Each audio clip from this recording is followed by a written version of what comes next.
All right, what's up, ladies and gentlemen? Welcome aboard for yet another stream. We are sitting here in Midway, Chicago Midway Airport, in the DC3 with a Delta Airlines livery because that is the classic one. It's beautiful, it's really cool. It's my airline of choice in everyday travel, but this old classic bird, the DC3, has been chartered by RFK to take them to Pocono. It's about a 3.5 hour flight. But just to twist things up, I thought I'd have a little bit of fun and do this as a VOR to VOR flight, no modern avionics. So that is on the table today. I purchased the modded. Let me go to a different angle here, I guess. The modded Midway Airport. It's a really nice model. Like, this is pretty well done. So if you fly out of Chicago a lot, consider, I think it was like $10 or $12. Consider this this mod. It's a really good one. The base Midway is not very nice, so pretty happy with that. Um, Looking at the windsock here, it's my bet that we'll be taking off from whatever runway that is right over there, but we'll take a look in a moment. I'll show you our flight plan real quickly. So notice I've got the FAA sectionals up here because, again, we're using VOR to VOR. We're going to be paying attention to peaks and all that stuff. So this is our flight. We're going to be going from Midway, VOR to VOR, all the way to, what's the name of the town? Scranton. Yeah, Scranton, Pennsylvania. Landing in Scranton here. So I'm not sure exactly how I'm going to approach this end. What I'm going to do to navigate to KAVP yet, but that's why I'm doing this. So that's why I'm doing some VOR stuff, is because it's fun to do things that are different and all that. So I'll know exactly how to get into this VOR, and then I guess I could just follow the radial out, or I can figure out how to follow this line here. I've never learned how to calculate radial offsets, right? And so I'm sure it's very simple. I've just never learned it. But anyway, so we are on VATSIM, but again, it's going to be a VFR flight. So I did that mainly so that the flight following is up on SimAware and the other trackers. So our first order of business is to get dialed into this VOR here, which is Gipper at 115.4. So let's go ahead and start setting up our airplane. I'm looking at real time, real weather as well, of course. We'll go ahead and close our cargo and passenger doors. Let's just test all of our controls, make sure our controls are all mapped correctly. Yep.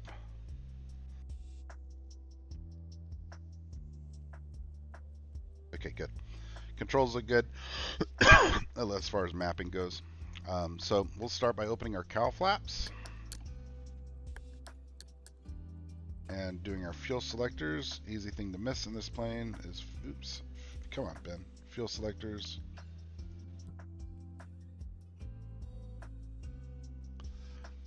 Got to get the click point just right.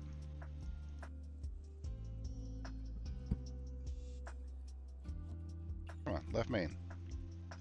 There goes. And right main. Okay.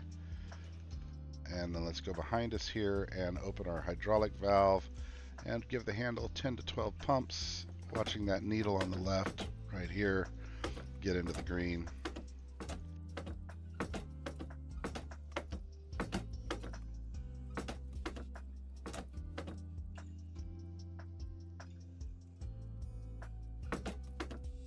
Okay, let's test to make sure our magnetos, all that. Battery, go ahead and engage a battery cart for the moment. And we'll turn on our beacon light, our nav light, and strobes. Yeah, okay, good enough. All right, and on. Okay, very good. Number 2, prop forward.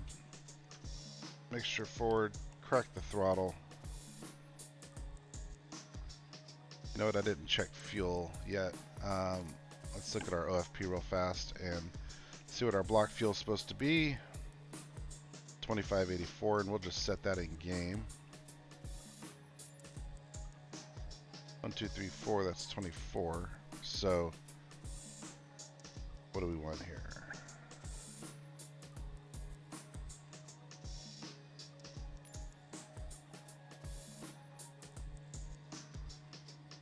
close. 2584 divided by 4 is 646. We'll just do one more notch up here. We'll have a little buffer. That'll work. Okay, so fuel is set. Excellent. I guess, are we ready to start number 2? Handle's in the right position. Let's close that valve back. Go through checklist. Yep. Okay. Looking overhead. Boost pump is on. We can probably turn that boost pump off for the moment. But why don't we go ahead and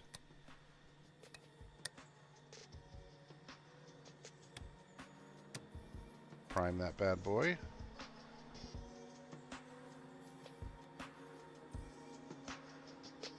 And mesh right.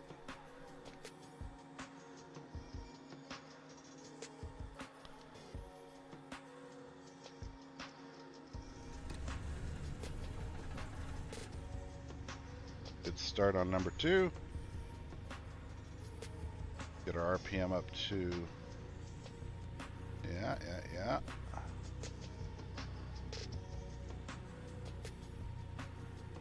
Okay, down to a nice idle here. Seems going to be a little bit temperamental when you're starting them up. Okay, we can turn off that boost pump. And we'll turn on the left boost pump.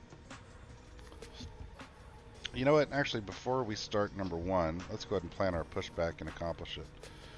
We'll disengage the battery cart. Internal battery is on. Yeah, looks good. Chocks are still on. That's fine. We're going to go ahead and use our pushback pro. It's not going to be much of a pushback in this thing. It's a very small apron here.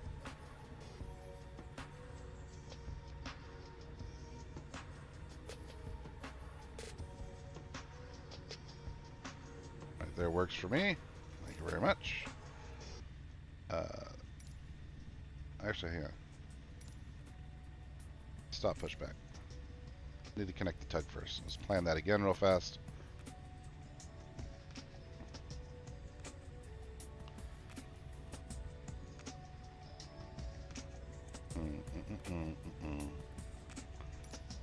Alright, connect tug. Actually, you know what? On this, because it's actually a pull bar, right? They would pull it from behind. I don't think it'll ever show the tug. Yeah.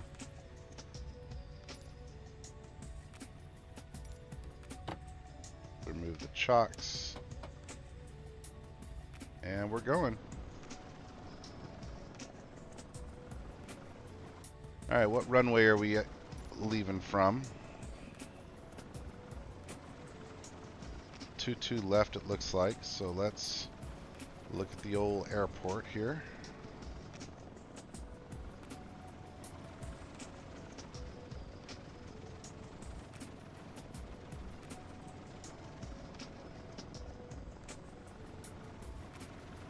All the way across. Okay.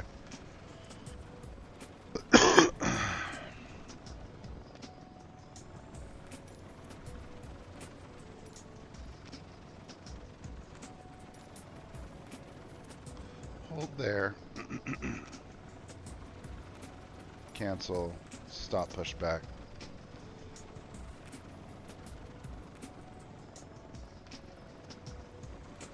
Okay, ready to taxi now.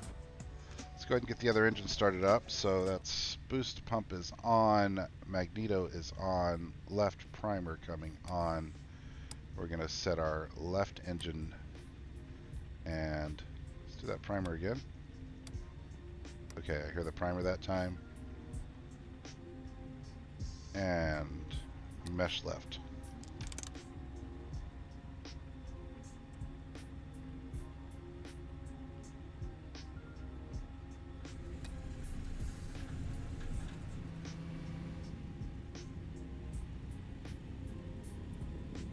Alright, sounds like a good start. Excellent.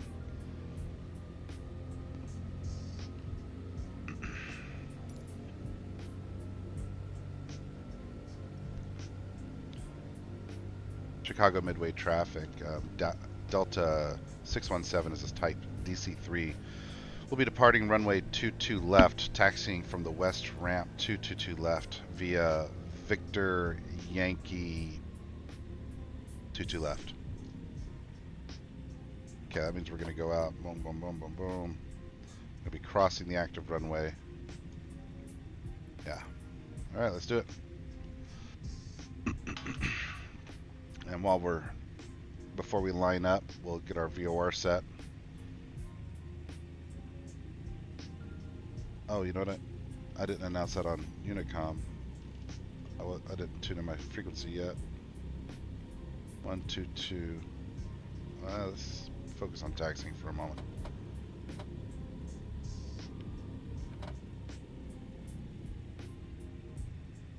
One, two, two.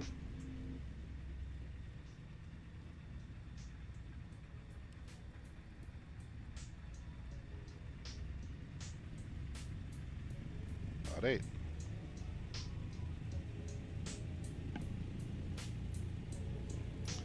What were they? Whiskey, Victor, Yankee, right?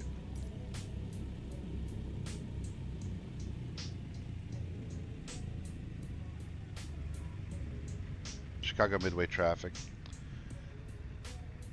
Delta 617 is type DC3, taxiing to runway 22 left from the west ramp via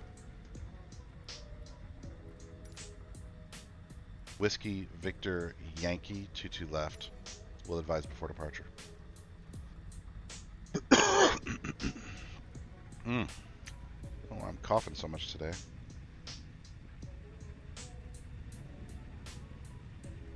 Nothing coming over there, right? Wrong button. There we go. Oh, clear, clear, clear and clear.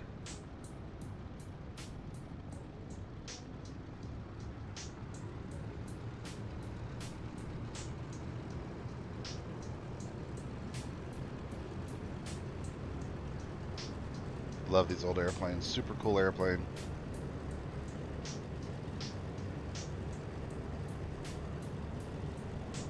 I think I took the wrong way, but that's okay. We'll cut across here.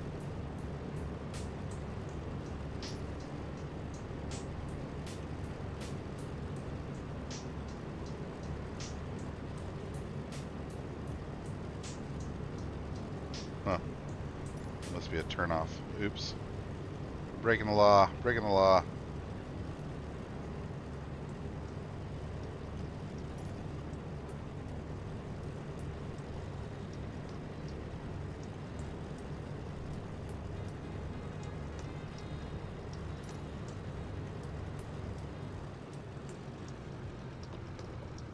Alright. Entering Yankee now. Across this runway toward the terminal here.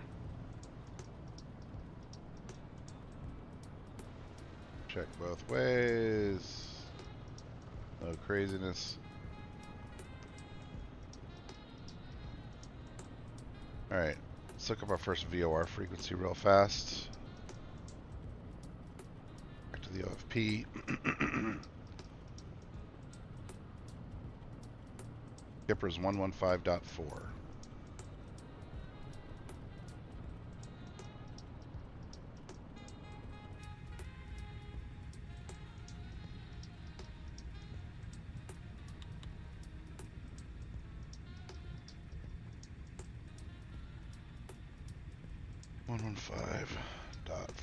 .4.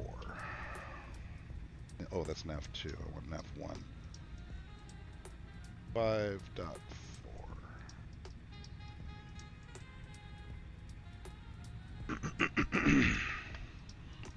Sorry about all the coughing. Not sure why my throat is so scruffy today. Look how cool the skyline looks off in the distance. A little morning haze.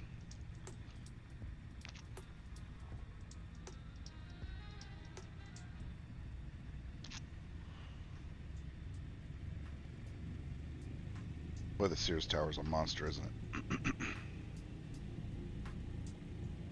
All right, let's take a moment and set our flaps, I think. So,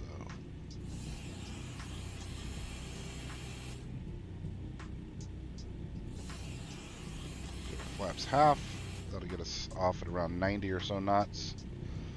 And we're going to be using a Sperry autopilot, something I'm not amazing at, but we're going to give it the old college try here.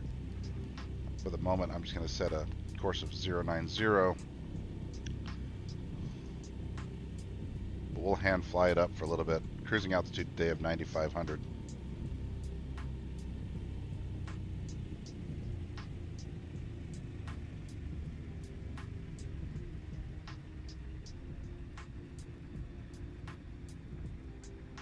Alright, holding short of 22 left here.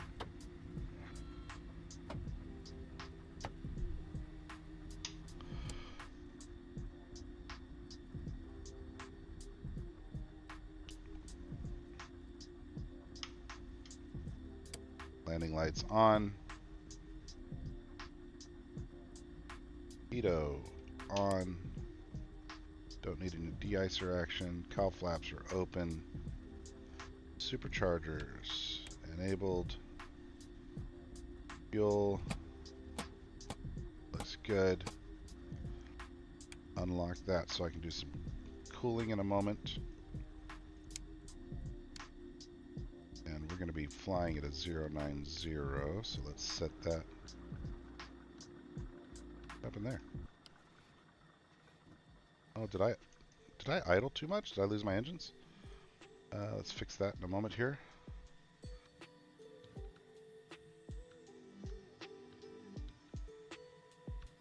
Go. Now, why did I lose my engines? I must have moved my throttle down to too low setting there. We'll turn our boost pump back on the right, and we'll turn our energizer on for the right, and we'll prime. Not sure why that happened. And mesh right.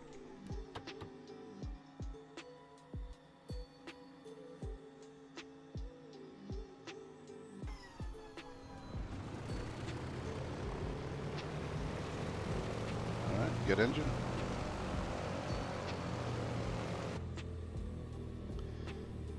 And right boost pump off, left boost pump on.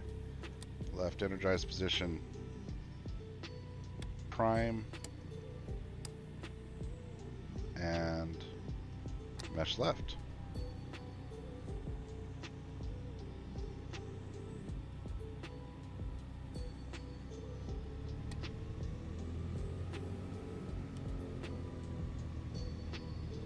Did we not get a good start on number one?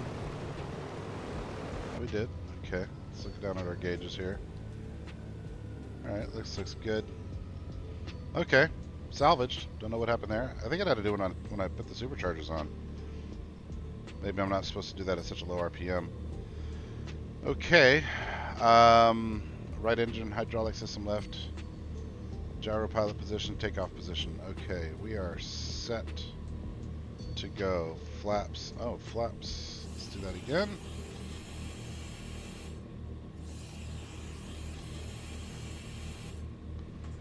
Alright, we're set to go. Let's get off the ground, and then we will turn. We're going to be facing 2-2.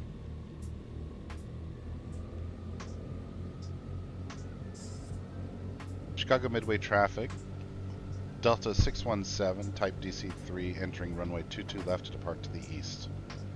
Delta Midway. Not Delta Midway, Ben. Chicago Midway. Alright. Get lined up here.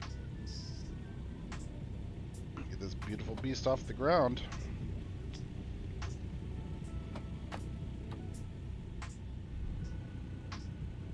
You ready back there, Brad? Yeah, buddy, okay. Alright, let's go to Pocono.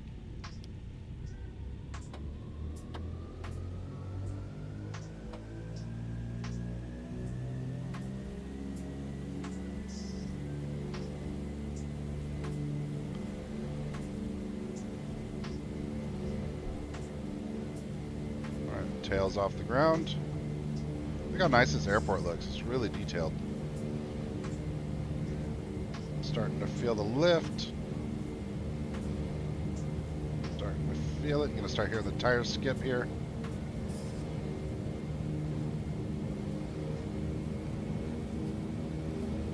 And little rotation.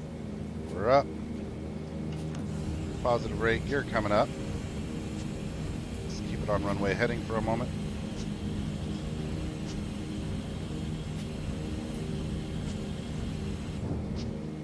We'll come off our first notch of flaps. Keep takeoff power for the moment. Bring it back just a tad. A little bit of stick.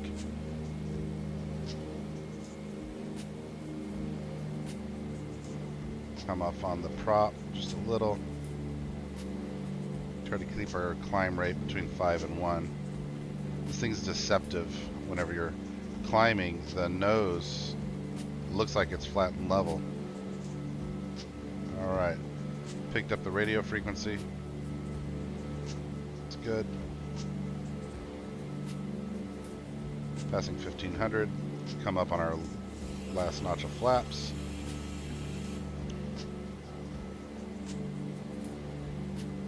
And let's do a little bit of trimming here. Keep hand flying it. Just trim back a little bit. Can't really go outside and look at the moment very well, but there she is. Oh, beautiful. Beautiful shot. In fact, can I sneak a screenshot in there without crashing the thing? Oh man, I kind of missed the skyline though.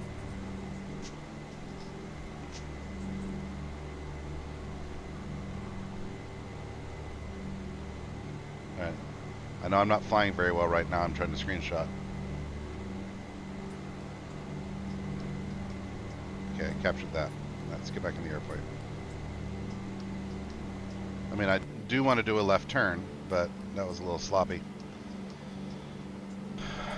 Alright, so I want to basically get onto a 09er here. I should start to expect to see my needles both come up and just go straight to the east. The nav radio.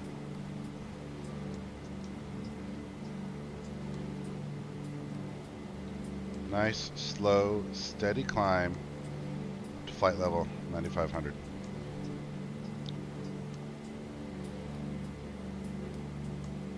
Chicago traffic, Delta 617 passing 3,000, turning course 090. We'll set cruising altitude of 095, Delta Midway.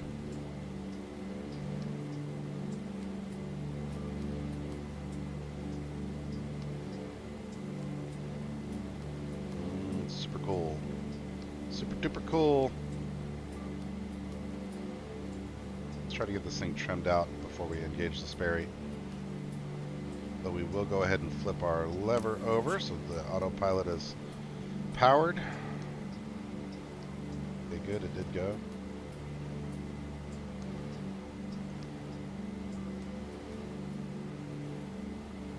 A little more left.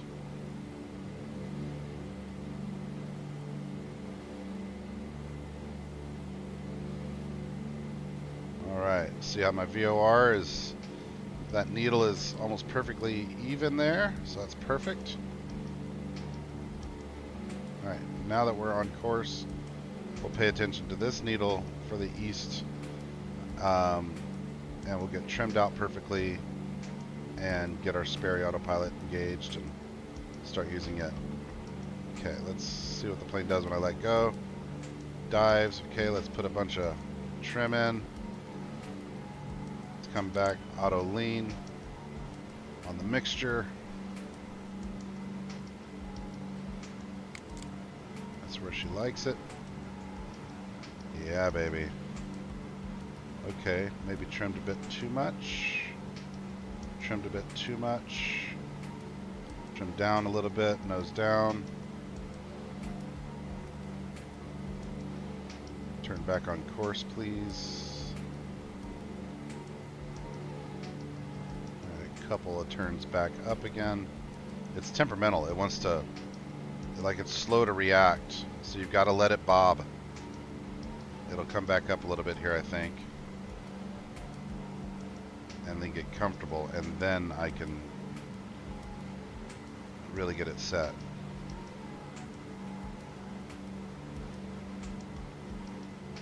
Still off course a little. I'm not giving it any forward or back on the yoke, just touches of left and right while it sort of finds its footing.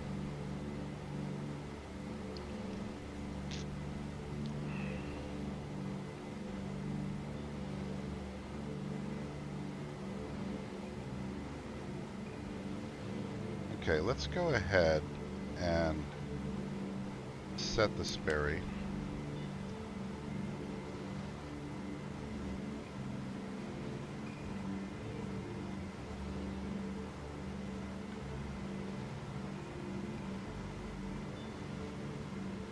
There we go.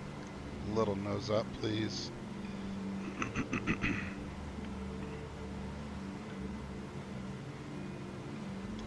And just a little bit there.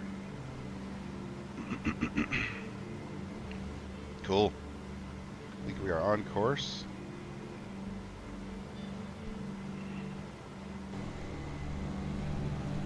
Oh, that's another good shot. I need to save this first.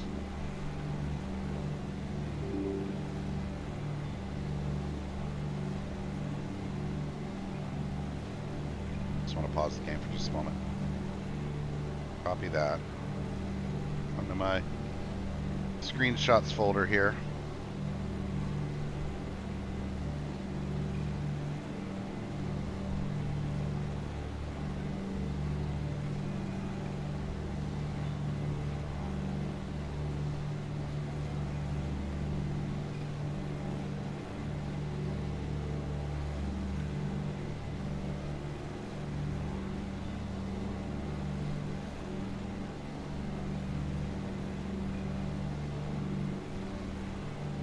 Bye bye, Chicago. Okay, unpause. There we go. Look at that beautiful thing.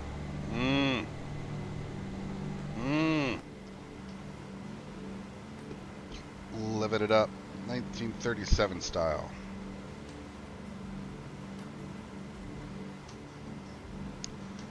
Very cool. Alright, let's go down here and look at our gauges. So we're going to come back on the prop a bit.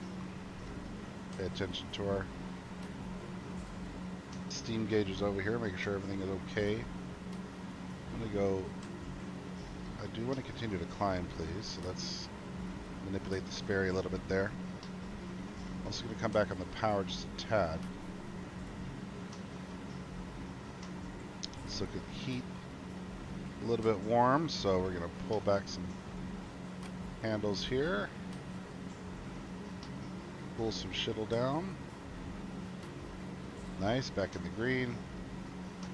And let's set our cowls to trail.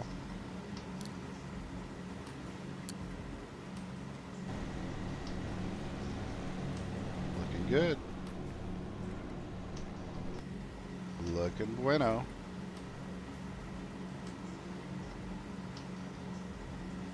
Climbing, we are climbing ever so slowly. Give it just a little more elevator authority here.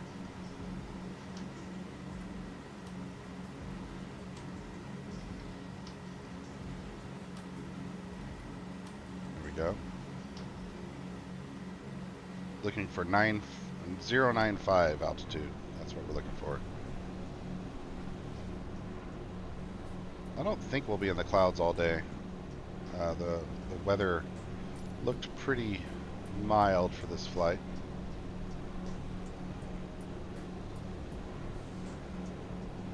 I'm going to go ahead and set my secondary frequency actually while I'm in the OFP here. So Gipper is the first one, 115.4. After that, 112.5 for Toledo. 112.5. So let's go in and look at our radios. Put it on nav 2. And I forgot it already. What did I say? 112.5. 112.5. So 112.5. Flip it over. COM2 is set. So now if we look down at our needles, they should diverge. Yay! Okay, cool. So pointing 90 degrees like that, that means that it's not picked up Toledo yet. So if when we get to our first VOR, if when we get there, the this needle is still exactly flat like that, then what we will do is figure out the radial leaving there that we need to be on to get to Toledo. So I'll think about that now. Let's take a look. We can close the airport map and let's center on the aeroplane. Booyah. And let's look at the sectional here for a moment. So as we've talked about, we're on course for Gipper here. And then from there, we're going to go to Toledo. Now, I know that this is a 113, but that's cheating. The right thing to do to get to Toledo here is to sort of draw the line that the computer is drawing for me and look at the outbound radial here. So that's 090, 01, right? 100, 200, 300, and so on, right? So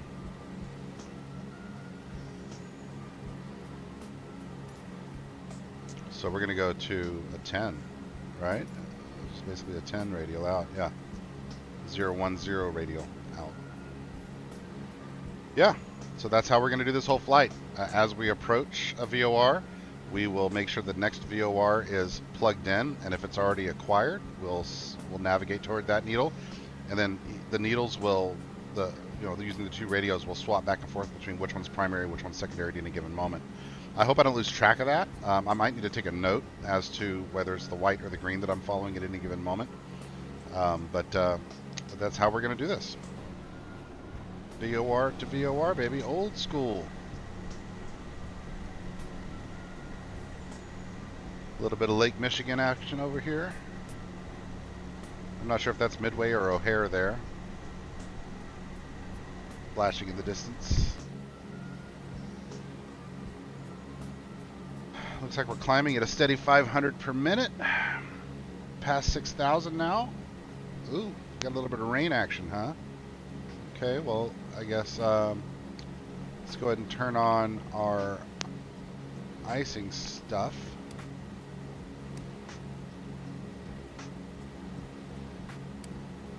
This plane does ice up pretty badly. I've actually got some pretty cool shots of a flight that I did where it got really caked in ice all over. Some screenshots that I took. Ooh, rainbow time. Rainbow time.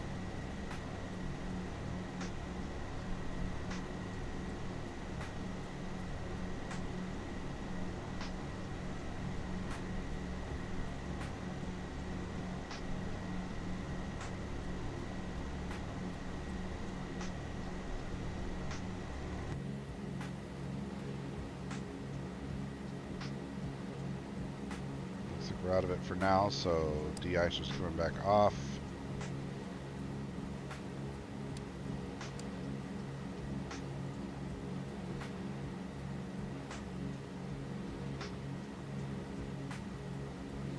The Sperry's not so hard. Just get up in the air and experiment with it. The biggest frustration that I was missing when I was learning how to fly this initially, the biggest frustration was that it would click on and click off, right? It wouldn't stay on. If you're having that problem, take a look at this handle, this blue handle. This handle here, you have it to your right during engine startup and takeoff, and then to your left. I think that diverts hydraulic power to the gyro pilot away from other things, right? So like there's only so much hydraulic power, so much hydraulic pressure to operate the plane, and you have to designate where it's going. So, hey, what's up, Heater? How you doing, man? Yeah, doing some old school stuff here, brother. VOR to VOR to VOR. Completely, I'm using the Sperry autopilot, but that's the closest thing to avionics that are coming into play. Of course, I've got Navigraph, but pilots back in the days had little maps they draw lines on, so that's effectively what I've done here.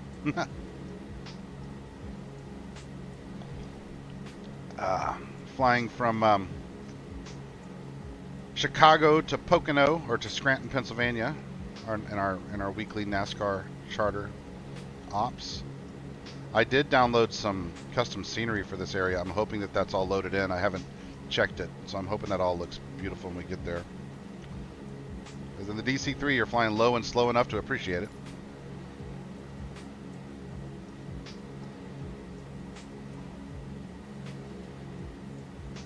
You know, I've got the DC6 as well. I've never learned how to fly it. It's very, like, there's a level of complexity to it. It doesn't turn me off, but I just haven't sat down and invested the time in learning it. I think that's going to be one of those planes that just requires a little bit of a little more patience than maybe what I've been giving. What's it want me to do here?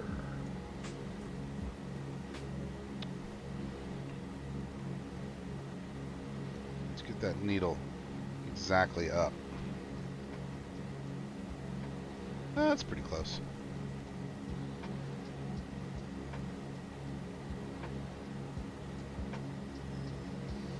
But, you know, I'll be passing, I don't know how fast you can get on, but if you want to group it up, I'll be passing, where's this at? Chain of Lakes, South Bend, pretty soon here. I don't know how long exactly, but I'll be passing South Bend pretty soon. Or Toledo a little while after that. So if you want to fire it up, man, we can try to time it, get up in the air. That would be cool. Wouldn't be against the beautiful DC6 cruising along beside me.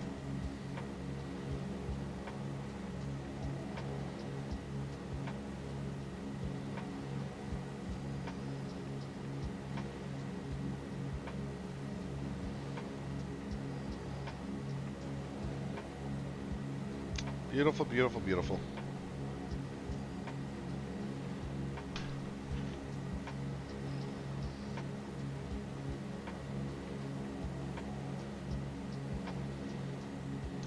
Let's go over our gauges real fast. How are we looking? Passing 85, 1,000 feet to go to our cruise. At that point, we'll bring this back into the blue on both prop and throttle. We're already set to auto lean.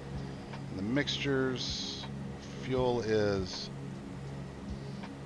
let's go over and look at fuel there. Fuel is good. I have to watch for that because as it gets low, it does not auto transfer. VOR is a little bit right of center here, so I am going to turn a bit, see if we can't get that perfectly angled.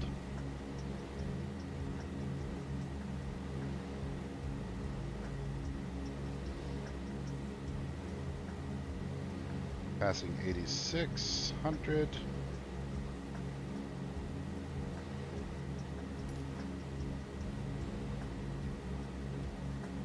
This is fun though. I like challenging myself with completely manual, you know, no modern avionics, no departures and arrivals, none of that stuff. Just me and the plane, figuring it out. Where am I at? I don't know why SimAware doesn't have the Great Lakes model. It's such a weird thing to not have.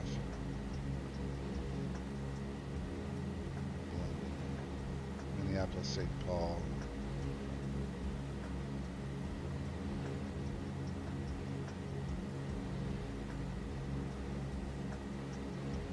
I am connected to VPilot, right?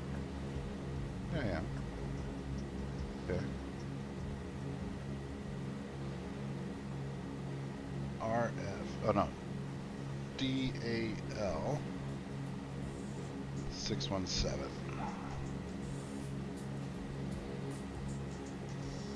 Huh, I don't see me. I'm gonna refresh FlightAware or SimAware, whatever it's called. Ah, there I am. Got it.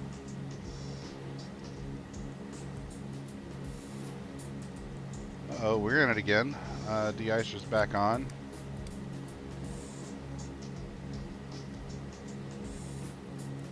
Oh, I overshot my altitude a little bit. You know what? That might be okay. I might want to go up to 10.5. Yeah. Oh, hold on, no. 11.5. 11.5. I'm flying east. East is odd. They're odd on the East Coast, man. Odd people. Going pretty slow here. I sure would like to level off. Pick up some speed.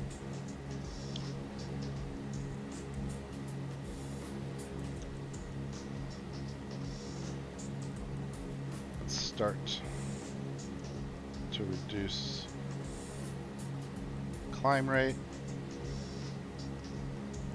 Yeah, 11.5 seems like the ticket to avoid clouds. We'll do that. We'll come off on the de-icers again.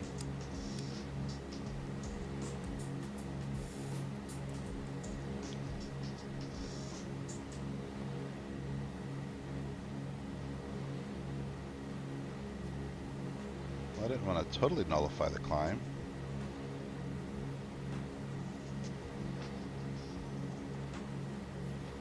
There we go. Needle's off center a little bit here to the left, so now we're going to turn it back.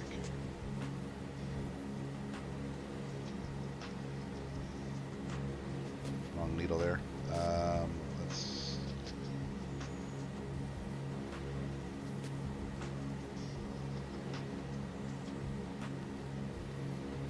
There we go. Busy work, man. It's manual.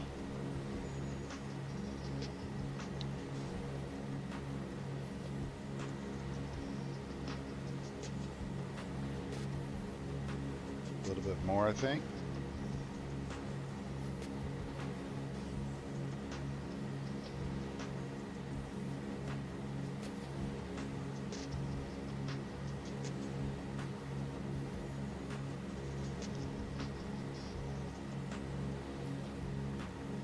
Come on, baby.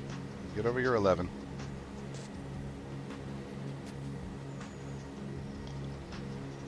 A little bit more elevator, please.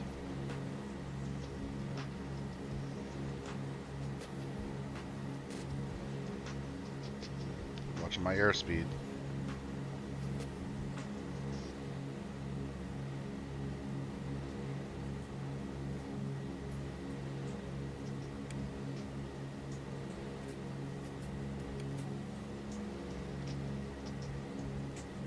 Didn't mean to actually turn that off.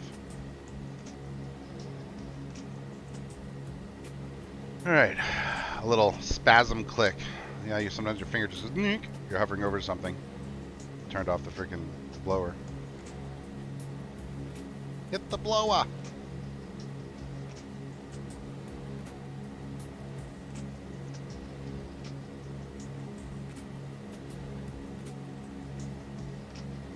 Going too slow. I'm gonna go back up to my throttle here.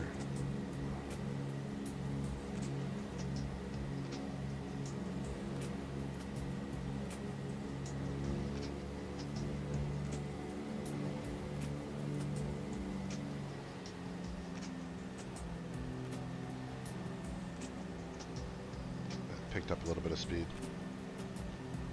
Better balance. We're about to level off though.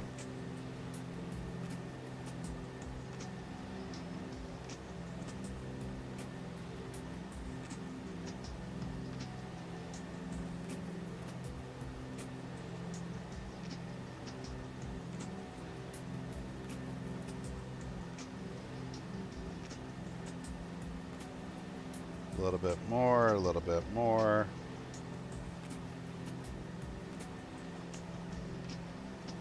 And let's try to hold that.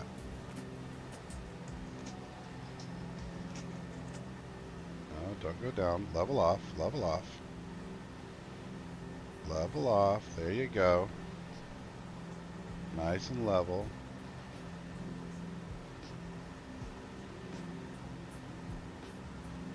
Nice and level. Beautiful. Are you level?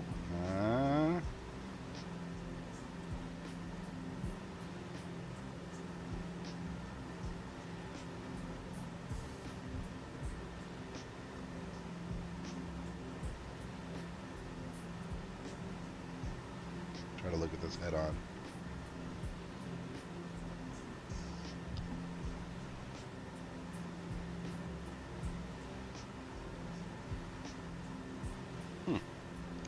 Okay. Is that perfect? Am I perfect yet? Hey, that might get it. Perfectly centered in the white.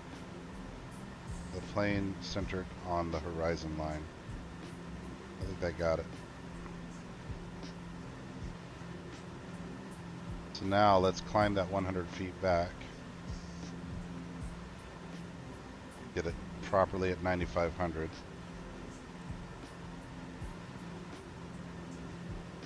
Airspeed doing. Oh yeah, airspeed's picking up nicely too.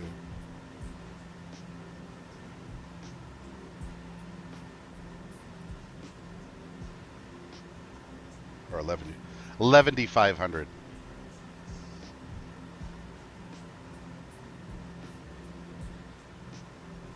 Okay, now let's level that back off again. Perfect. That should be just about perfect. Now let's try to get our airspeed up. Let's take a look at our gauges down here. Oops.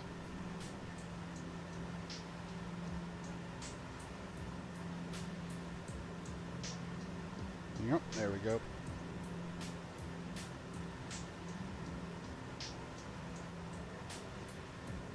Top of the blue, top of the blue. Alright.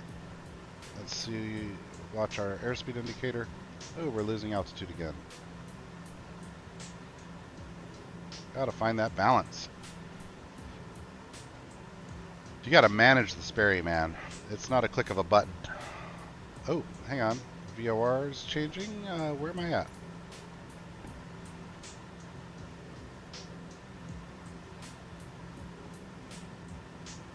That doesn't seem right. Is that updated? Am I not over land right now? I'm well over land.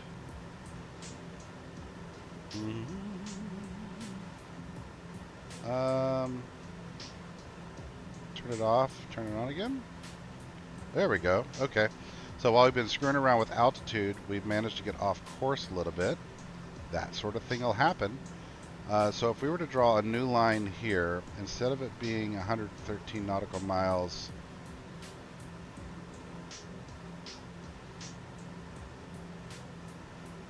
alright, so we want to go to Toledo. We've already got it programmed into our second nav radio frequency.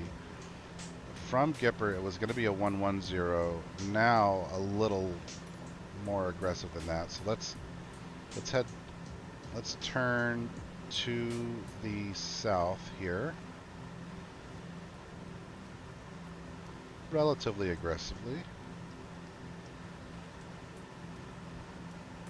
Meow.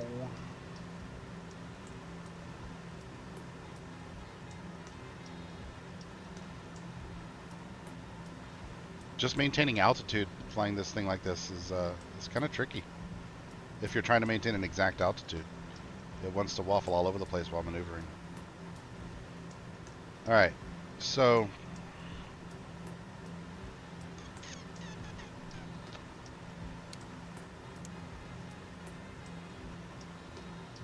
I don't think I'm going to get my second VOR. I'm going to go ahead and flip them over here. I want 112.5 in nav 1. So 112.5 in nav 1. And then my next frequency after that is going to be 113.6. We'll program that into nav 2. 113.6. So now my big white needle has not found it yet. That is okay. Oh, but interestingly, my secondary one has. That's interesting. Why would it find that? Did I get the wrong frequency? 113.6 is drier, which won't be for a damn long time. That must be a really powerful antenna, because I mean, dryer's 175 miles away. There might be another frequency in this area that is similar, something or another. But I don't know. I'm going to get on course here and we'll test that. Maybe I can use that for the moment, the green needle. I mean, it kind of makes sense that that's the right needle because looky. Set this to about a 110. Right about there. Should be about what the white needle snaps to once the you know, I never set up my overlay. Once we get that signal acquired, that's what we should expect to see. What am I looking for out the window here to turn? I mean, I know I should turn now. Let's go ahead and do it. Turn to a 110, but we're doing a flight, a VFR flight, or 100. We're doing a VFR flight, right? I want to start using visual indicators to make those moves.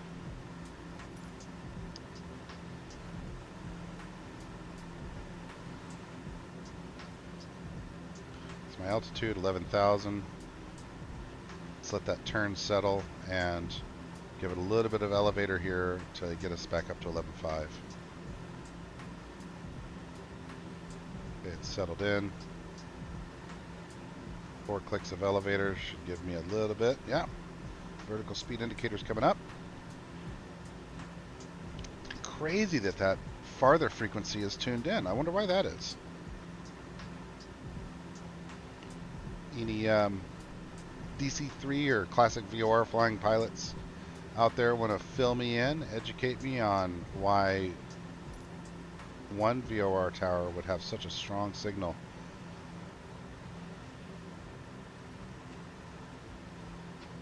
Range or power? Ah, low altitude.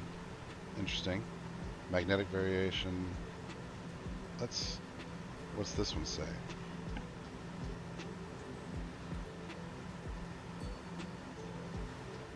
High altitude. Huh, I wonder if that's why it's, I'm assuming it is. Well, cool. I guess that means I'll follow the green arrow for a bit. I mean, I'll still go through, it's good to know that that's offset, but I still expect the white needle to pop to true vertical momentarily here. A little more elevator again. 1, 2, 3, 4. Give me some. Give me some altitude.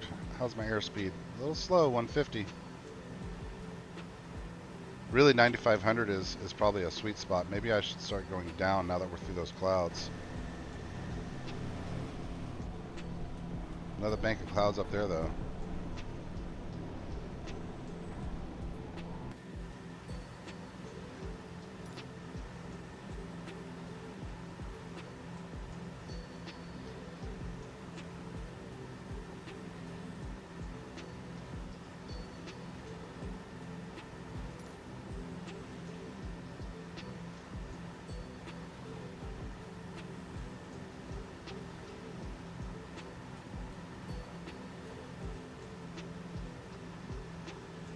Mess with a couple of different power levels here and see if I can find a sweet spot that gives me more speed.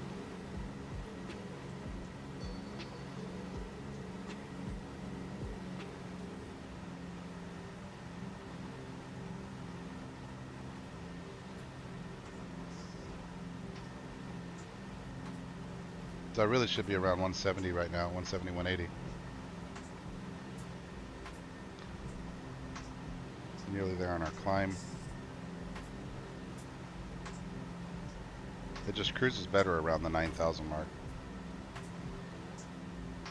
Confirm flaps up, confirm gear up. Still no white needle.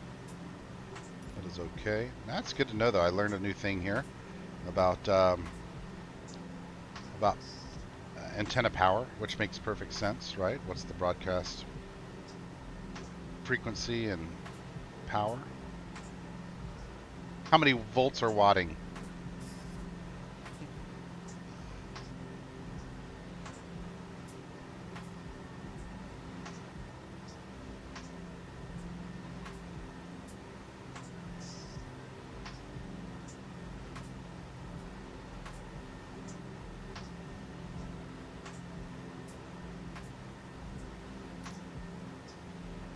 Still hasn't acquired. That is okay. I guess I don't know in miles what the distance is. Okay, let's level off the elevator here. 5. That might dip into negative for a moment here. That's okay. I'm okay being between 4 and 6. I just don't want to be, you know, higher than 6 or lower than 4. Pretty happy with that, if that'll stay.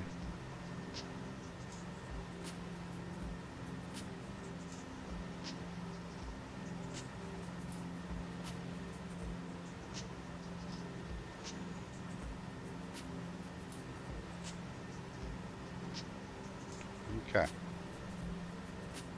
Now, should I give it? Let's experiment with a little bit of power and throttle here. I'm right at the top of the blue right now.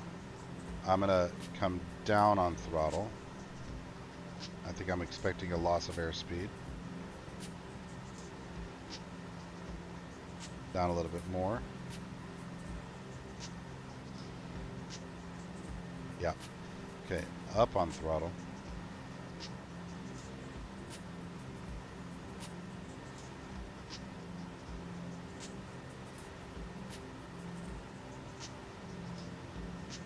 I don't know what cruise manifold pressure is supposed to be for the DC3, but that seems to be getting me some airspeed, so I'm going to move it higher, probably around 40 here.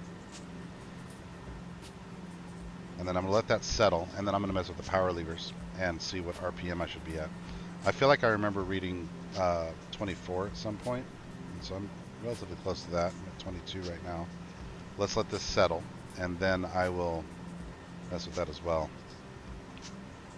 Oh, it's climbing again, probably because of the additional power. So let's bring it down a tick.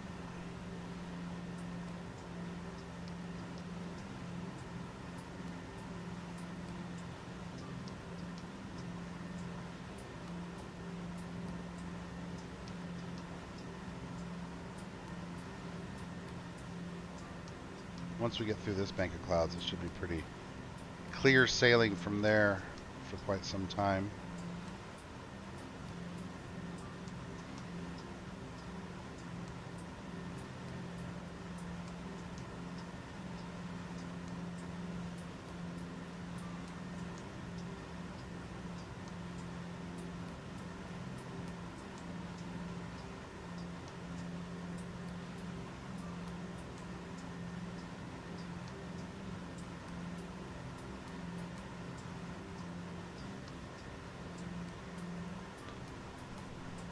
Do 0, so let's give it a little less altitude, please. Speed's looking good at 170 right now, but we are in a slight descent profile.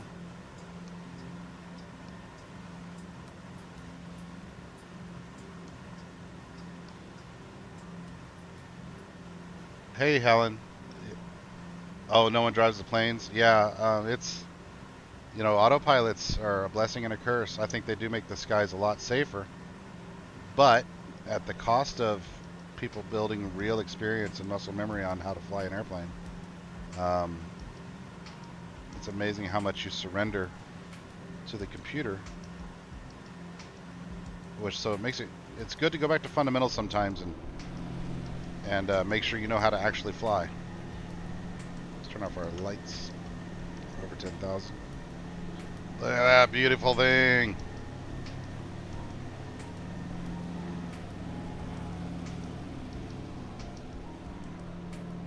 When you think about the frequency, though, just operating at scale, how many planes are in any given airspace at a given time, I think the automation does net save a lot of lives. But when mistakes happen, I think the pilots just aren't experienced enough at handling an airplane. You know, you think about that great heroic moment, the whole Sully landing on the Hudson. That's because he knew how to fly his airplane. He knew how to feel it. He knew how to glide it. He understood how to actually operate the airplane.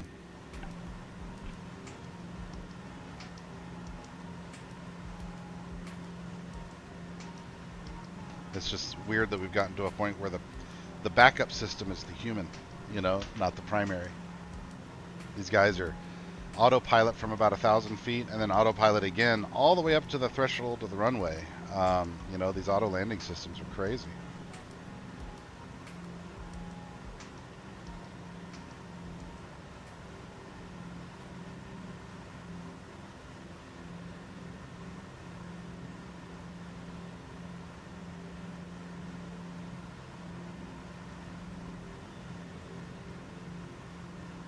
I think we finally got our conditions set here. We're leveled off at 11.5, right where I want to be. We're going almost 180. I'm going to experiment just a little bit with power at 24. See if my speed goes down a bit, which is what I think it's going to do.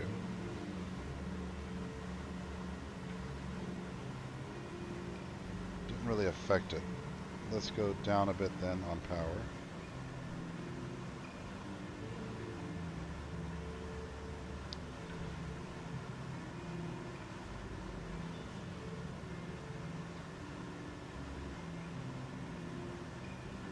Power at 22, oil pressure.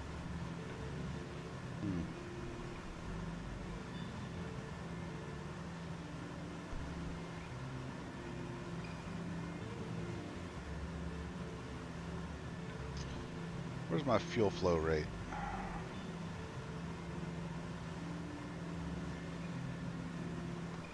Let's see, fuel pressure, that looks fine. Where's fuel flow?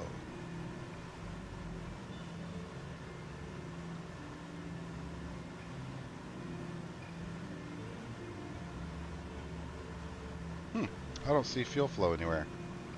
Any tips out there in the chat?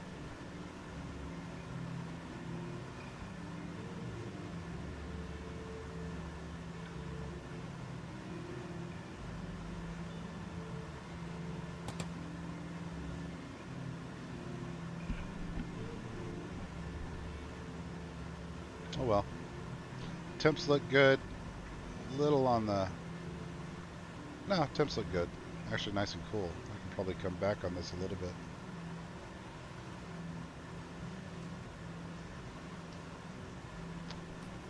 Maybe even close the cowls. Really happy with my speed right now. But let's experiment with closing the cowls. See if our temps go up a lot. Cowl flaps are closed, confirmed on the outside, looking pretty. Muy bueno. Muy bueno.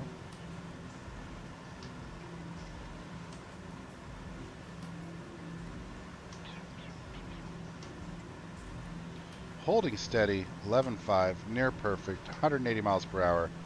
We be cruising. We're off center here on our second nav radio indicator, but that's only because we're not flying to that VOR yet. We are flying to the Toledo VOR, which we've not yet acquired. So I'm kind of purposely allowing myself to get off center. And I'm going to try to use visual indicators now to see if I can get back on track, right? So, like, I feel like in the real world, if I were flying a VFR flight of this sort, I would be looking out the window and noticing these lakes here and being like, hey, I've drawn a line over this bulge in the lake, and that's off to our right. So let's see what we see out the window. Oh, we don't see shit out the window.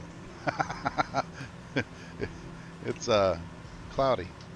All right, so we're just off course until we get an instrument reading. So I'm going to purposely allow it to be off course until I have an instrument to follow. And then I'll put it back on course for the VOR. And I think that's just the way it would happen, right? If I'm flying VFR and I don't have any V, then that's what's going to happen. All right, we're in the clouds. Let's turn on some de-icing. And I'm going to turn on my panel lights too. It feels a little weirdly dark in here.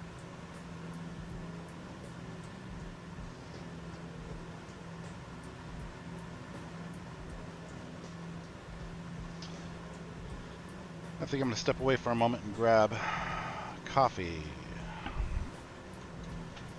Refill my coffee.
All right, we're back.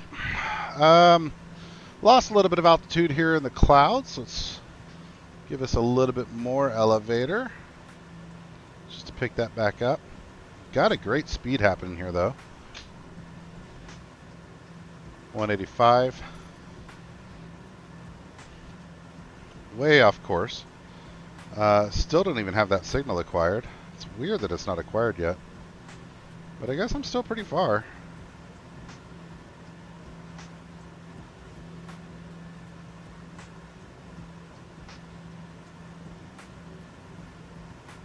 Is Toledo not actually a VOR? I think that's what's going on. That's not actually a VOR. Ah, yeah. I saw this circle and thought that was a VOR. Okay, what we're going to do then is we're going to forget about Toledo and we're going to go ahead and turn on course for Dryer. So that means Green Needle is our hero. Or actually, I'm going to flip it over. I want to always be following one particular needle. So we're going to make 113.6 and nav 1. All right, now those two should align. Perfect. Let's get turned. Let's get turned to where we're now. So I'm going to want to turn to the right, yeah. We'll try a 1, 2, 0 and see if that gets us there.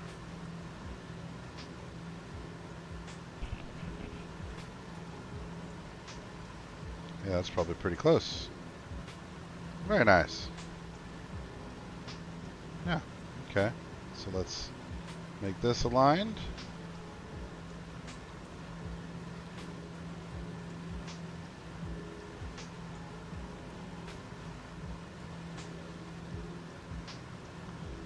So it's not really 1, 2, 0.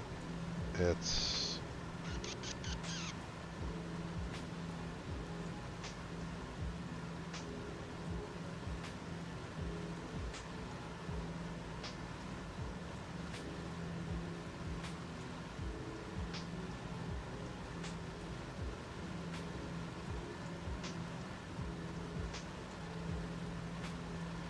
I think it's a 1, 1, 0.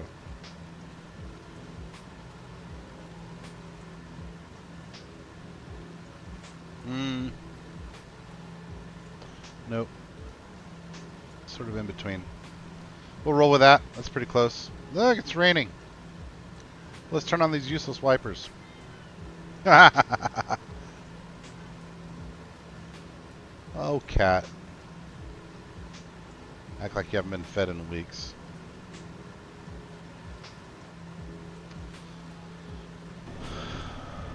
Well, do not operate in icing conditions is what the manual says. I don't know who this Emmanuel guy is, but I'm not listening to him. We'll turn our lights back on in the clouds here.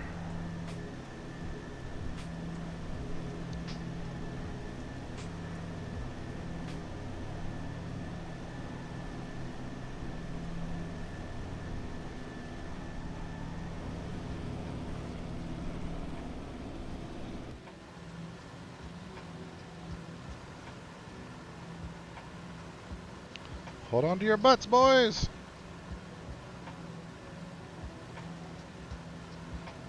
Man, nothing to see out there, huh?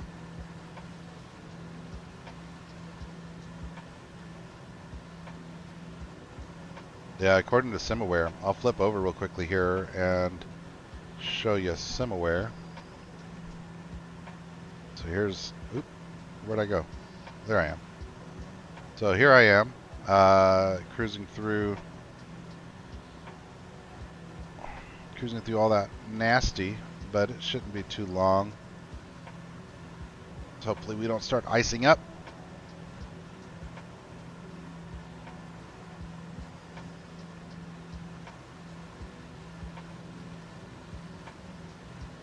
So while we're here, not in the airplane, let's talk about what we're doing for anyone who might be dropping by the stream for the first time.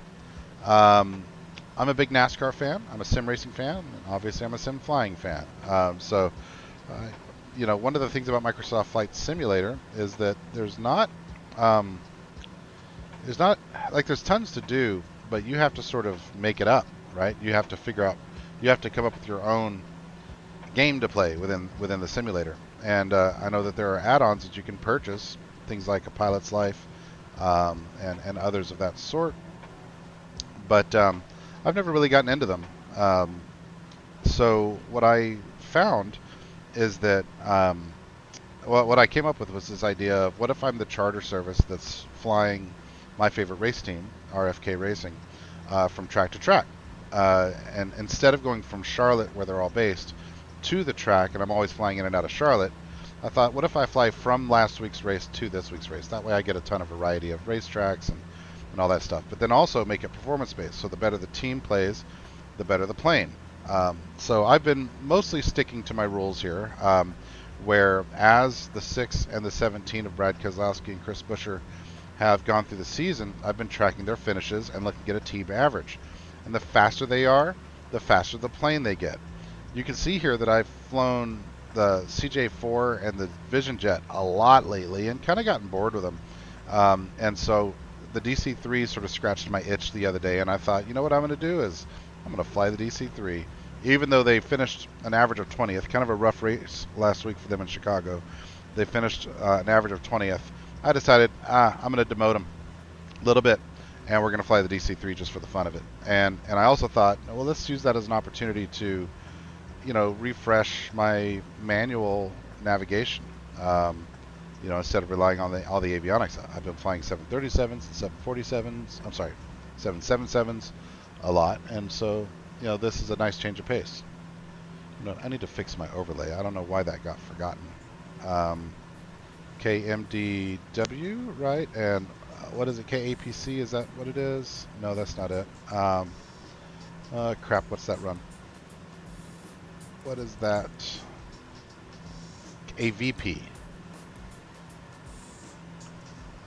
KAVP DAL 617. Okie dokie. Now the overlay should be corrected. DC3 is showing call sign. The call sign's messed up a little bit. I'll fix that. Let's go to the overlay. Open overlay. Yes.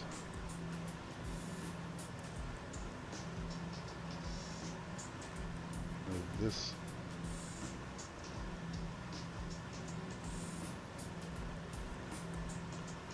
That's odd. Why is it doing that? I want to do call sign, call sign, call. Here it is. Call sign, label.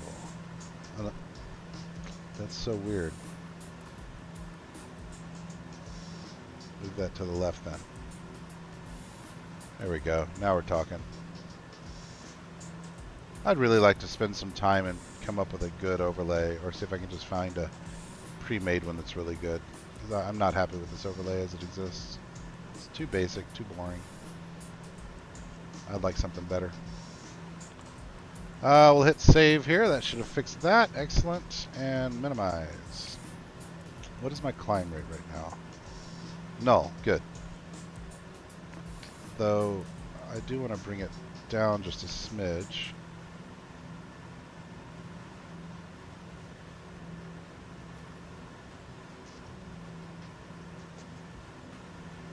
Let me get it closer to 5. Closer to 11.5.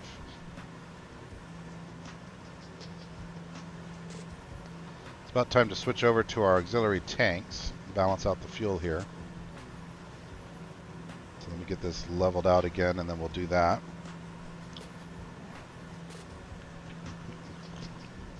And then I should check my VORs, make sure I didn't make the Toledo mistake for any others.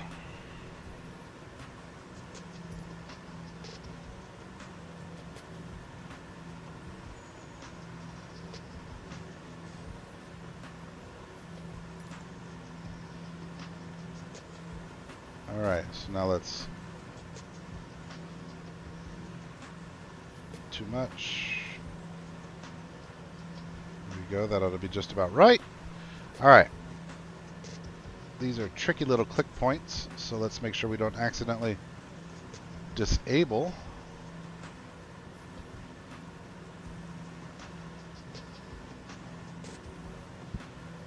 Okay.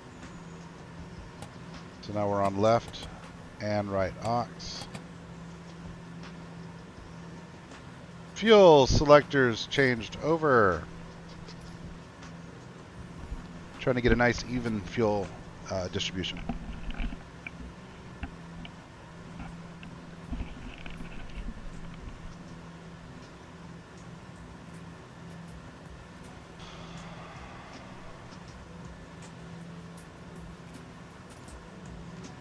Coming up on the coastline of Lake Erie here, which we might also not see that because of clouds. I thought this was going to be a pretty weather-free flight.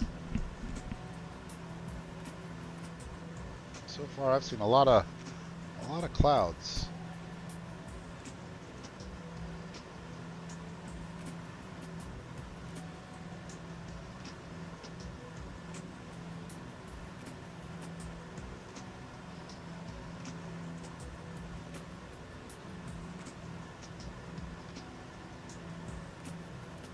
It's odd.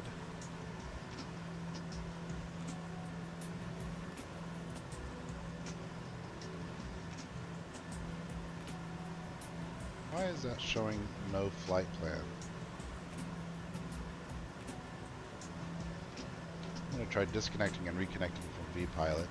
See if that shows my flight plan correctly. Yeah, I wonder if it's because I didn't have the space. Okay, no. That's right.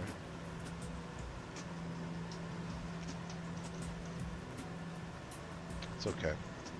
I know that it's filed, so it's all good.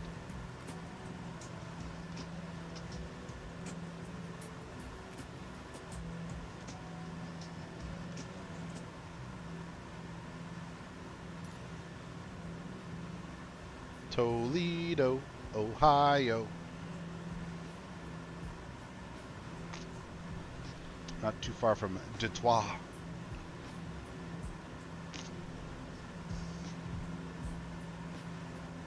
And this other state, Canada? Canada?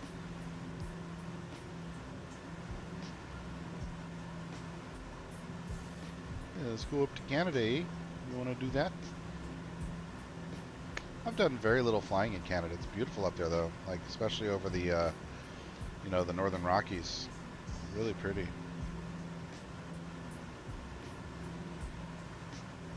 Passing Toledo. About an hour and a half to go in our flight. Been pretty smooth. Unlike my landings in this airplane. Yuck, yuck. Today's focus is going to be a really low and slow approach. Like, my problem, I think, has been that I've had too steep an angle of attack landing this airplane, and so I tend to bounce it upon landing. And then once I do get it down, it steers all over the runway, and I understand that I'm supposed to keep the rear wheel in the air as long as possible and steer it with the rudder as it decelerates, but I've not been successful at learning that bit of craft. So is this Toledo? Ooh, what is that? A racetrack there, huh?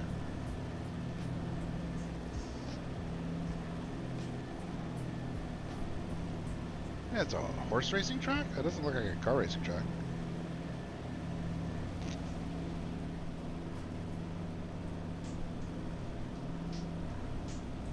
You know, I don't even know what time the green flag flies today at Pocono. Let's go look. NASCAR. My NASCAR app. 2:30. Green flag flies at 2:30. Ty Gibbs on pole.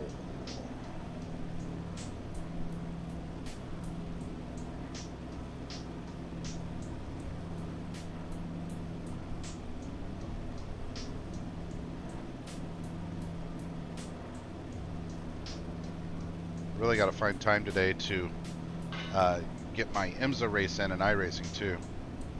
There's a little downtown. Is that Toledo's downtown? What up, Toledo? You know, I think Toledo is probably kind of like Oklahoma City in that it's a minor city. Everyone knows the name of it. Everyone knows it exists, but knows nothing about it whatsoever. And then the people that live there are probably super proud of it and love their city. Again, just like OKC. Oh, look at this cool airplane. Oh my god, it's such a cool airplane. And this livery, this wicked.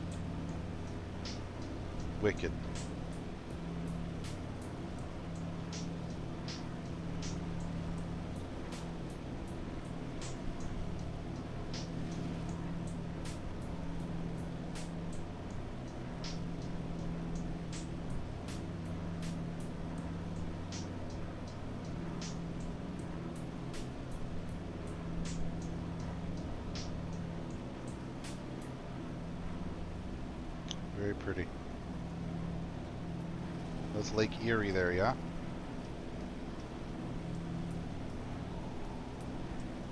So, if I were flying this in the real world, I'd be paying attention to where I'm at here and saying, okay, do I see Toledo Airport off to my right? Do I spot it? Maybe too far back.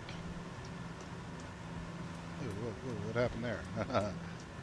Weird camera movements happened. But I do see the bridges, I do see downtown. And so if I were co-piloting and helping navigate, I'd be like, okay, downtown spotted, we're a little north, turn right an extra 4 degrees or something, you know, to get us back on. But lost a little altitude, let's gain that back.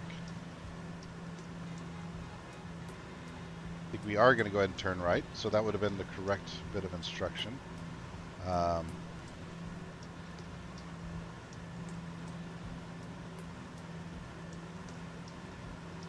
So, oh, you know what I need to do is turn this to where, like what this is telling me is that it wants me on exactly, let's test this, make sure I understand how this works. So that's 12, that's 11, that's 10.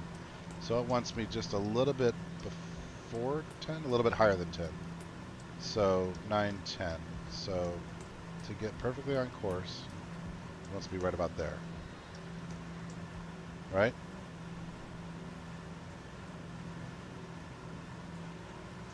No, the needle went off.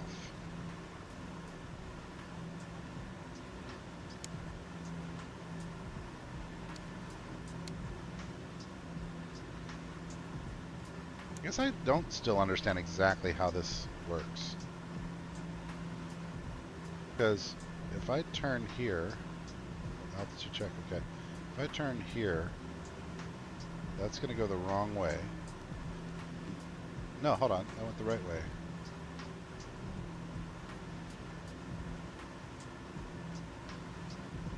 Here we go.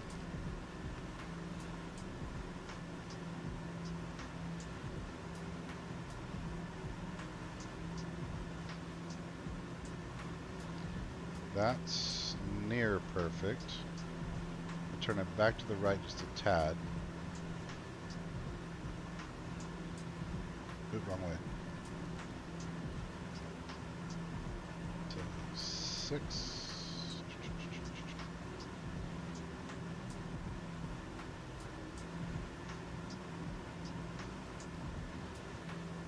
Okay, that's about perfect. Which is a perfect 1-2. So what it wants me to do is put a 1-2 right in the center. But that's off on that gauge, so I don't know, maybe there's a crosswind or something that's causing that variance.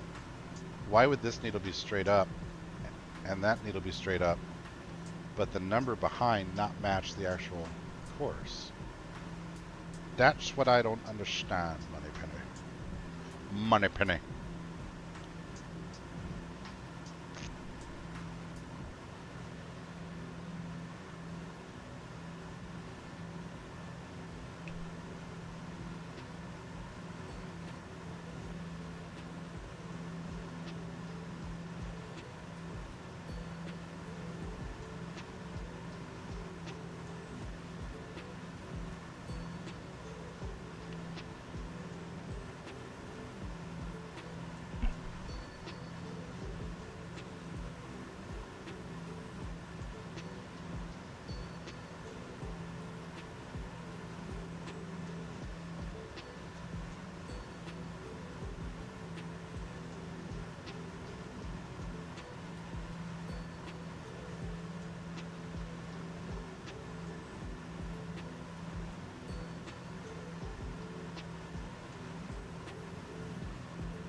level off that elevator trim a little bit here.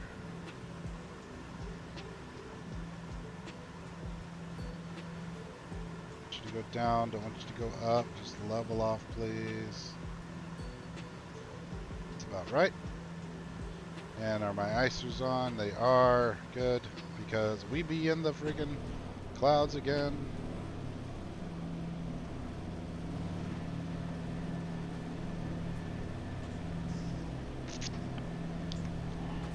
Hey, if we were to crash right now, at least we wouldn't hurt anybody, unless they're in a badly positioned boat.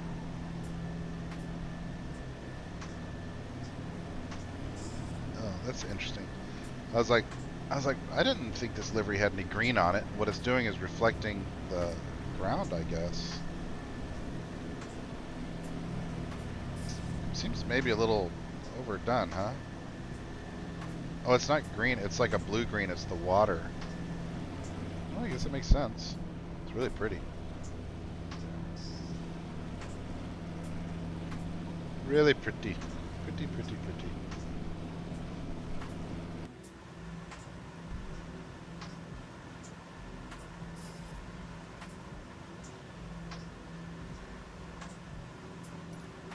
So if I were VFRing this thing, I'd be like, okay, we're splitting a couple islands here. Do I see Erie, Ottawa International over there? Because maybe I should use that as a turning point.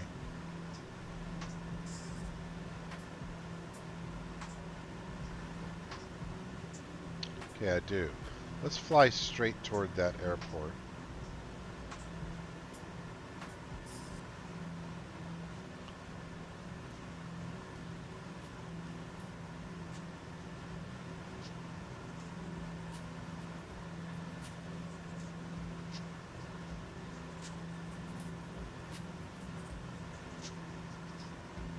I want to get back on my line.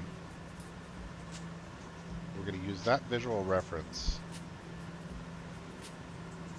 Fly over the airport. Oh, and we're looking for this bridge. At the end of the bridge, we're going to turn back to our planned 107. That's what we're going to do. That's VFR flying.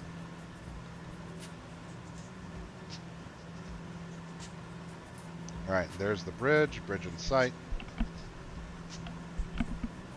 There's the airport. Ottawa. The capital of Canada is Ottawa.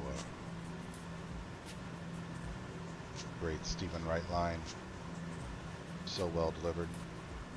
Canadian Bacon. If you've never seen the movie Canadian Bacon, stop what you're doing and go watch the movie Canadian Bacon. Give us honey back pronto, or we'll level Toronto. That's great. What a movie.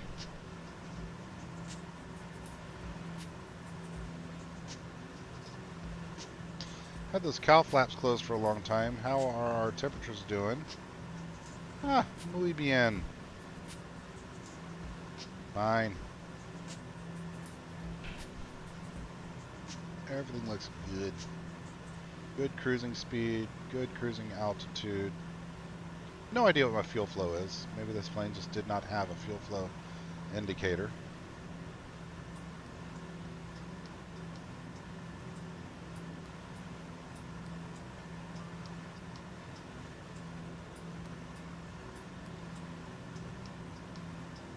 I'm aware it's way off. That's fine. What I think I want to do here is 107, right?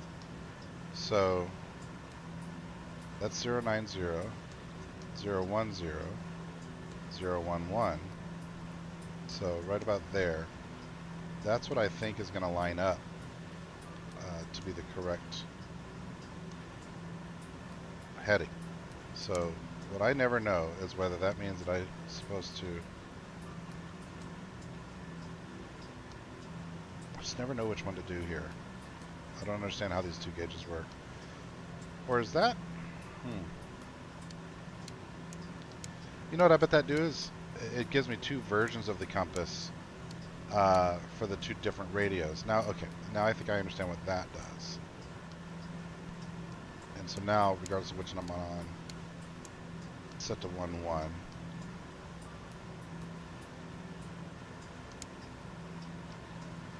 There we go. So now, regardless of which one I do, when I turn back on course, that should match up. But what I don't understand is why this is telling me that my VOR is off to the right. Taint, right? Okay. Coming over here. This is my turning point to get back on a 107. So, let's look back at our Sperry. We're going to turn left, heading 107.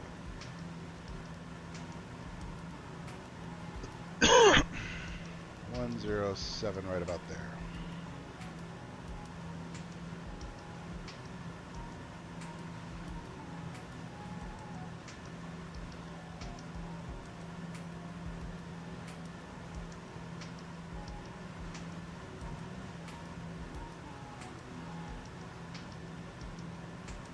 And look at that.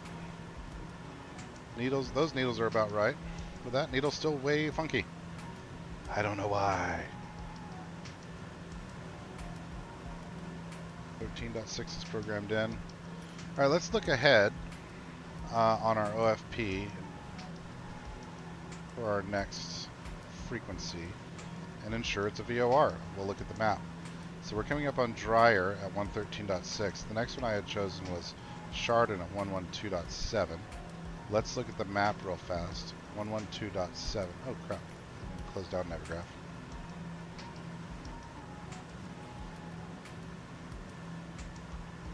Alright, 112.7. Okay, good. That is a VOR. So I misidentified Toledo as a VOR. This one definitely is. Let's click on it. And high altitude. So I might even have this one now. So let's set number 2 nav to 112.7. Plug that in and see if we see a needle. We do. Very cool. So we're still heading to the white first. And what I'm going to do as well is I'm going to prepare for 112.7 to be my next frequency for nav 1. So we'll set that to 112.7 and we'll flip it over when we get there. This is like the green line is for like information. That's your next waypoint. And the white line is where I'm navigating to right now. That's how I'm using this. I don't know if that's the correct way to use this or not, but that's how I'm using it. And it looks like I'm still a little bit off course, so I'm going to turn 5 clicks to the right here.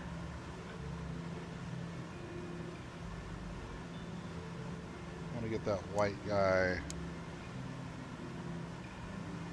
pointing straight up. I want to be flying straight at that VOR.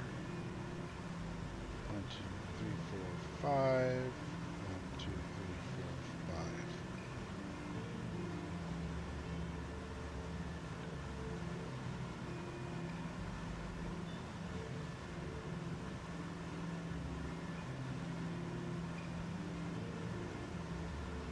One, 2, 3, 4, 5.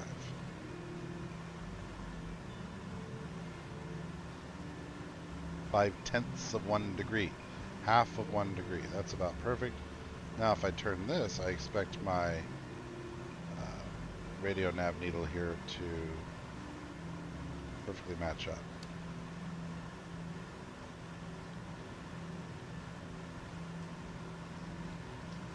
Yes, pretty close.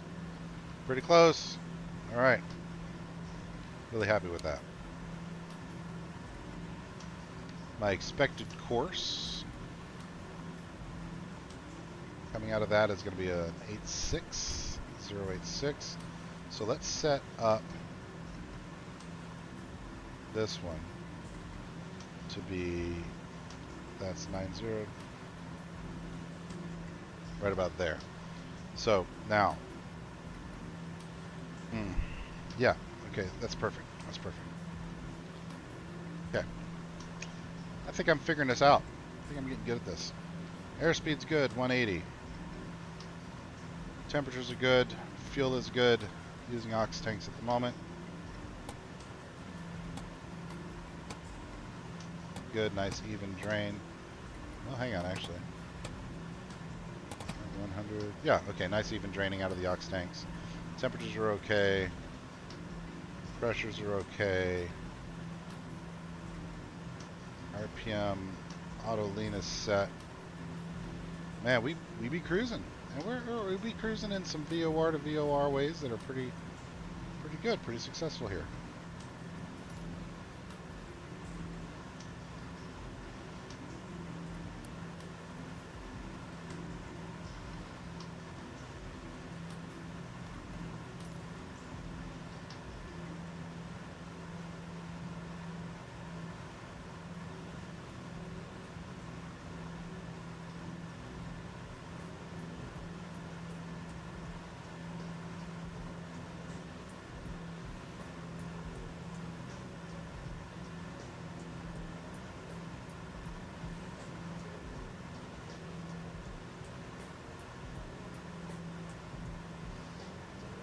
I wish the damn Great Lakes showed up on SimAware. It makes it so hard to find your airplane without the huge indicator that is the Great Lakes.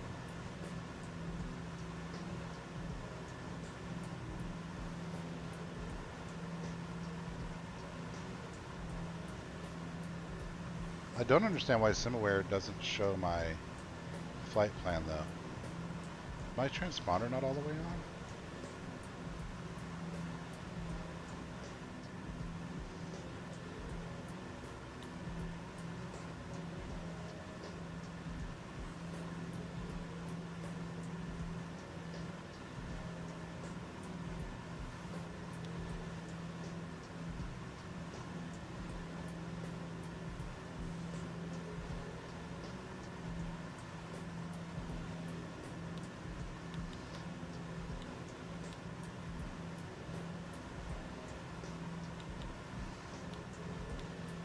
Should be set to alt now.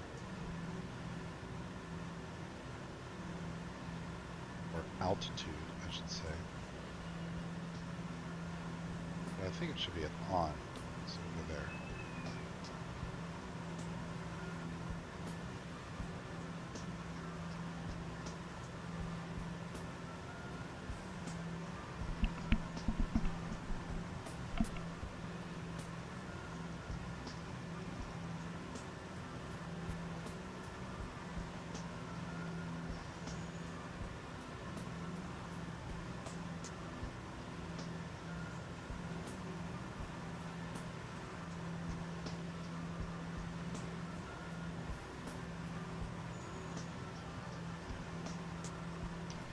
We had some turbulence here and drift off course a bit. Is that what happened?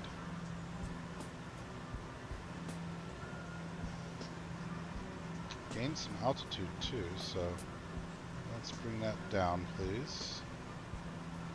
And let's turn to the right. Back on track. Oh, it's not that we've lost it, we're just so close. So okay, if we were visually doing this, then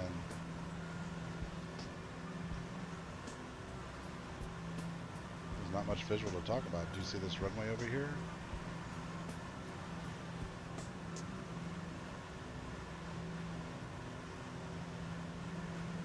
Yeah, there's the runway. So at that point we would turn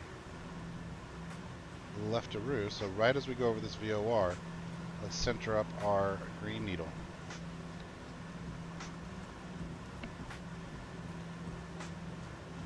Turn left heading 086.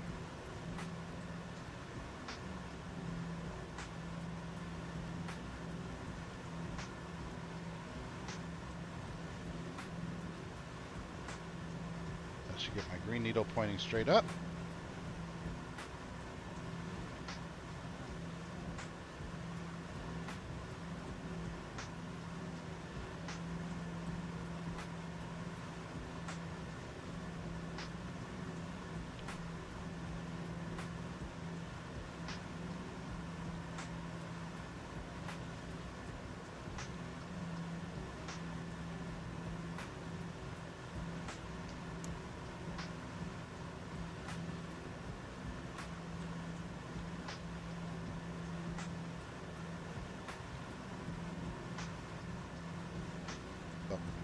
there. So let's flip over nav 1 now and start following our white line. Turn right a couple of degrees.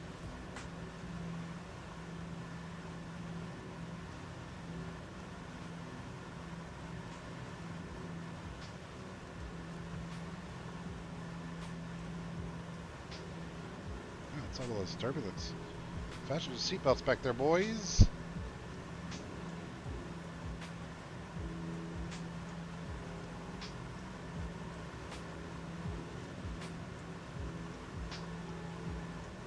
It's interesting. Where am I? Cleveland? No.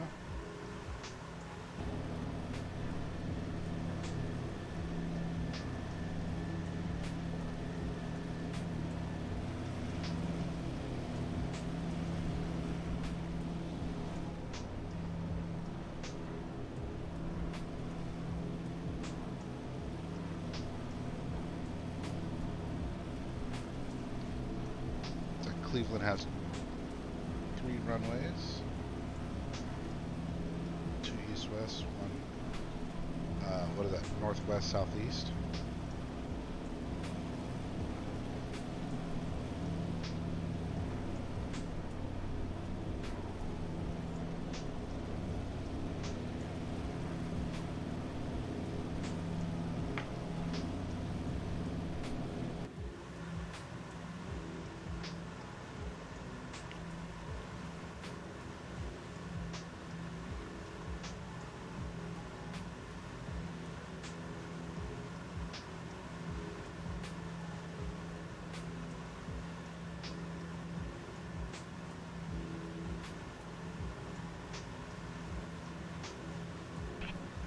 A lot of turbulence.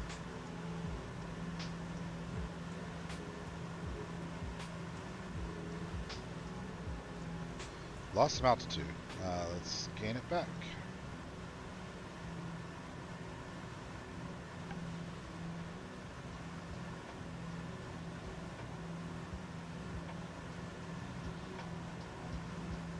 Got some chop.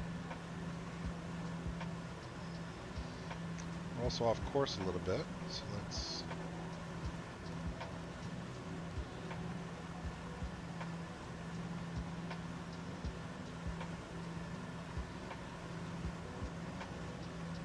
figure it wants me to be right out of 090 right now. Be a tad over.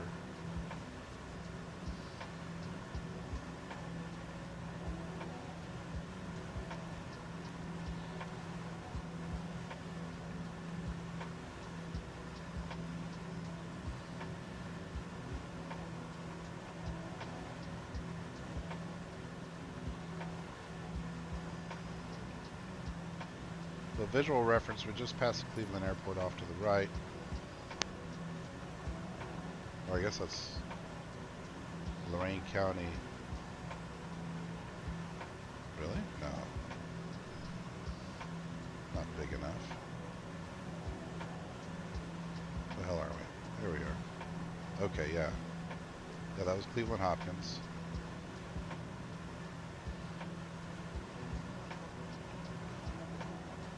Okay, I'm okay with this. Still a little bit off, but like we know where we're at. Set up our next one. So right now we're going to CXR. The next one is FKL, which is a low altitude VOR, 109.6. So I don't know what the range is going to be on that. It'll be interesting to see. But at least this one shows that it actually is a VOR, 109.6. So nav 2, 109.6 programmed in. Let's see if our green needle is connected. It is not yet acquired, so we'll watch for that.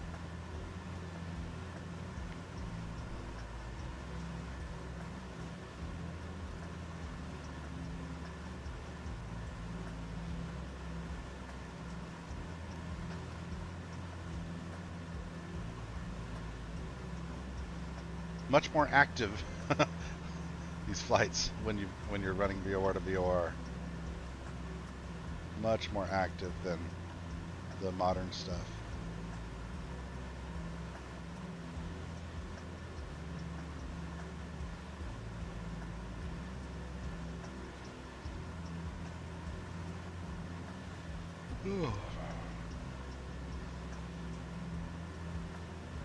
Airport down there.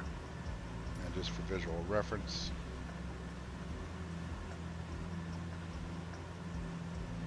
spotted Cuyahoga County. Wonder what this purple is. It's probably if you go into. Oh, I guess that was a holding pattern thing. Well, I don't want to do that. Why was I saying a holding pattern? Don't know.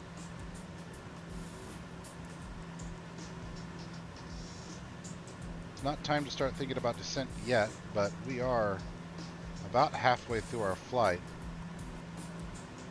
So I believe I will begin my descent at SLT. 5 miles. Actually, probably wait until FQM. Yeah, I'll wait until that.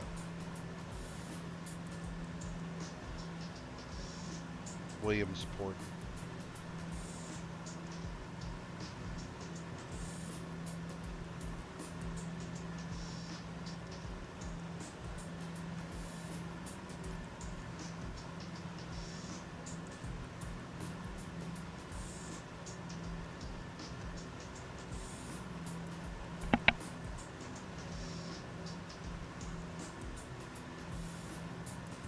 Big sneeze for a big boy.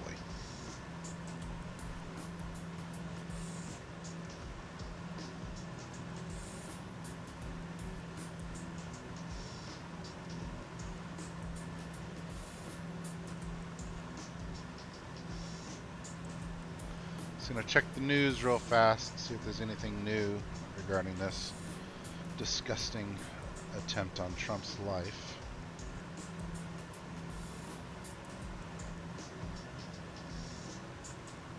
I'm like the least you can be as far as a fan of this guy, but man, there's just nothing okay about assassinations.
Shooter had explosive materials inside the car in residence.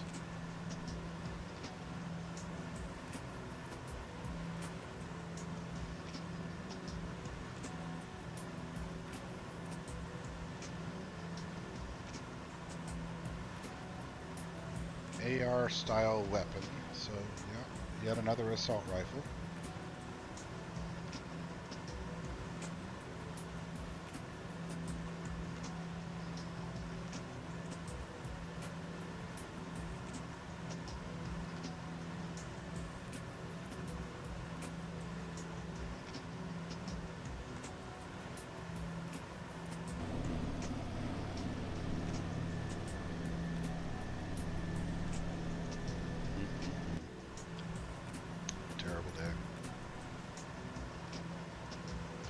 Alright, already coming up on CXR here. That needle should start wandering here. We still have not yet acquired the next VOR. So our expected course out of here, we had plotted a 103. Looks like we're going to go right over, so that's great. So we'll plot the 103, which agrees kind of perfectly right here, right? So muy bien. I'm just going to check my messages.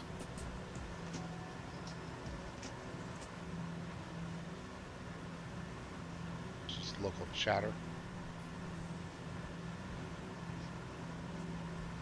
So as this starts to wander off, when it hits about 90, we will turn onto a 103.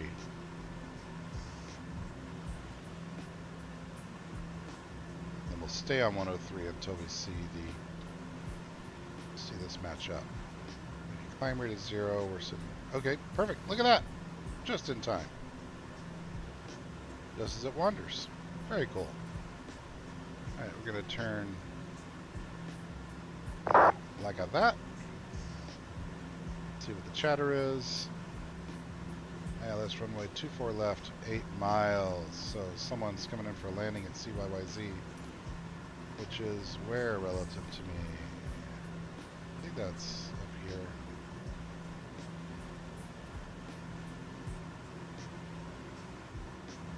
That's Buffalo.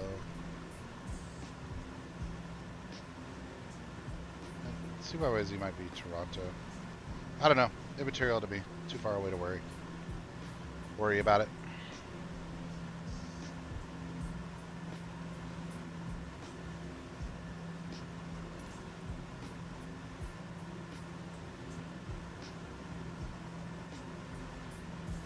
Well, I guess we do need to turn still a little bit more. Oop, wrong way. Every now and then I get confused by the direction of the Sperry. It's a little counterintuitive.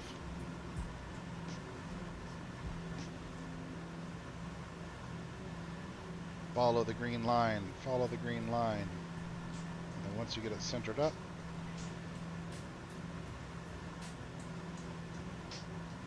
change your frequencies around, plan the next one.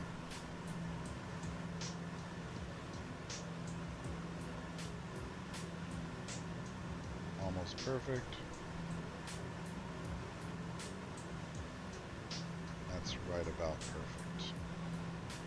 Flying a 1-2, so let's change that to a 1-2.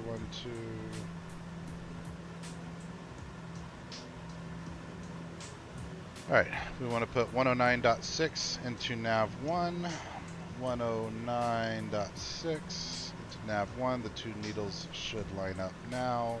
The two needles are lined up. We actually want to turn back the other direction just a little bit.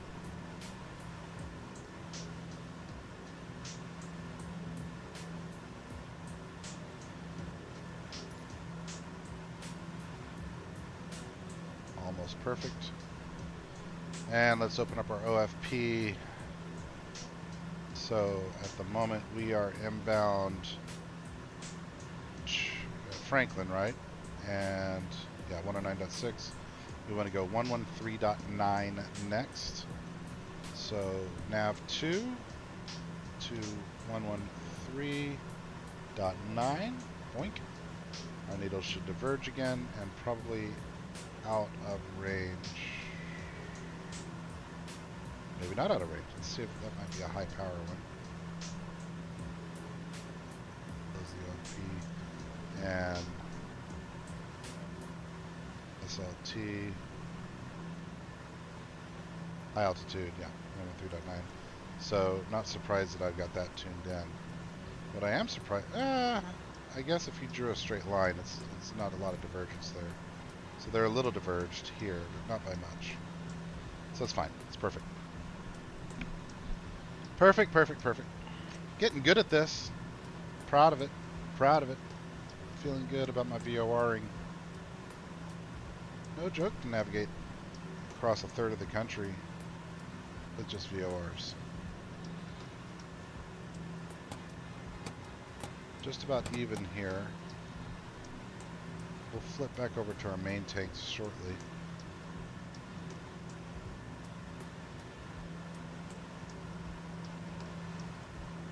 Bye, Lake Erie. I'll miss you. I'm not at Lake Ontario. Yeah, I'm not going to see Lake Ontario. It's too far north.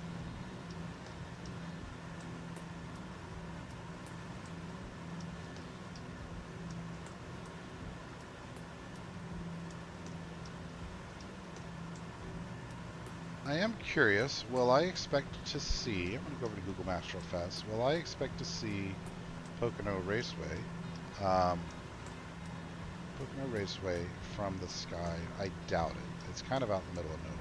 Open in maps.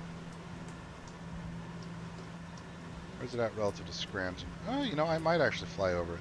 If I do go south and then north again, as planned, there's Interstate 80 sort of runs right by it, pretty far south of Scranton. So let's see if I can find this on the map.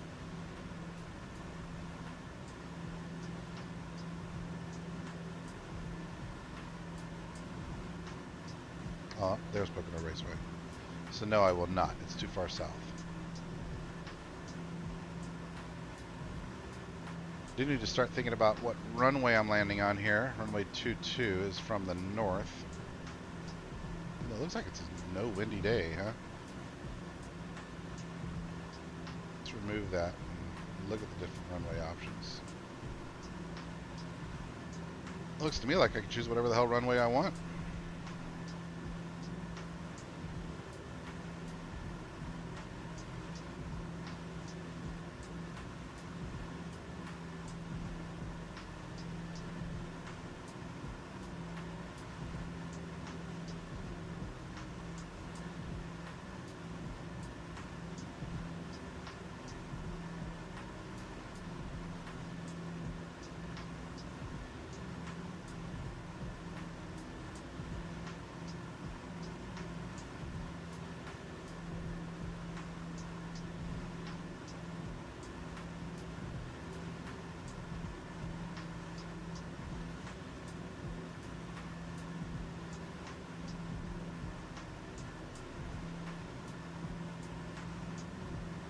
Yeah, I don't see any declared runways here, so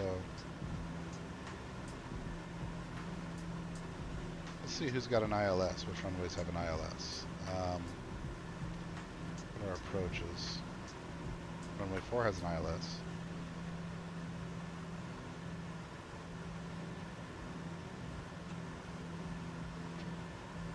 I want to do runway 4, please.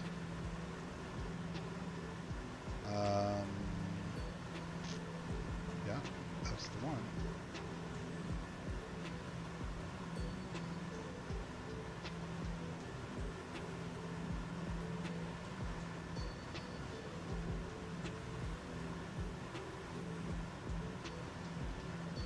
Okay, so if that's what I want to do, let's look at that chart.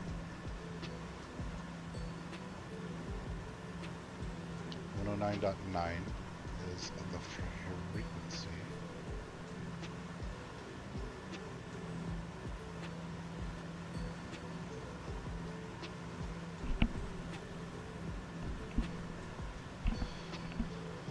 We'll pin that.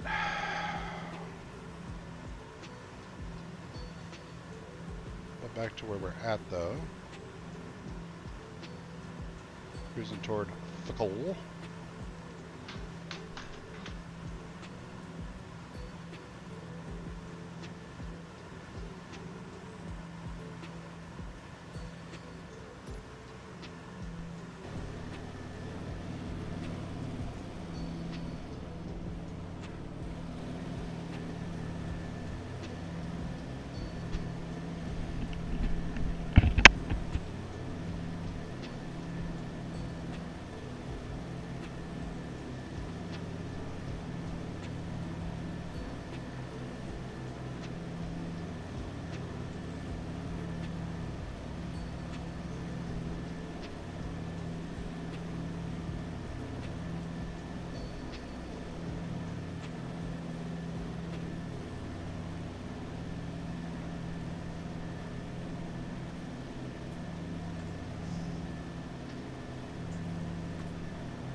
I'm back! Been a nice smooth flight. Can I have a nice landing? Who knows? It's the DC3.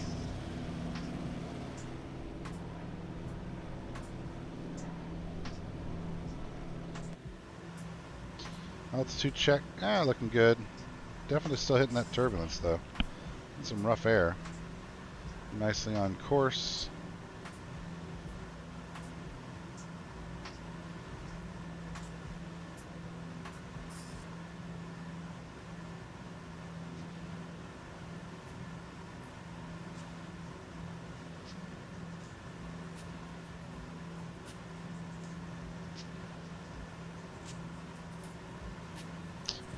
I don't really need to go all the way down.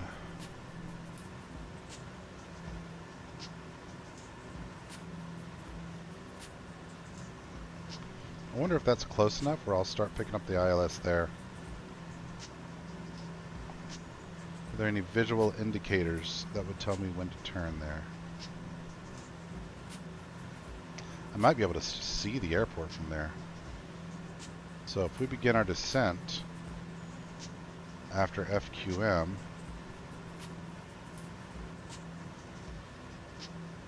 with the expectation, let's look at the plate again real fast.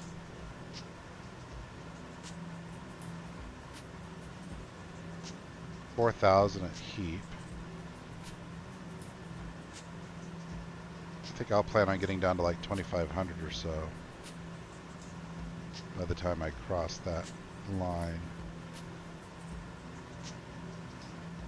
Maybe lower. And that's not going to be very far right there at all.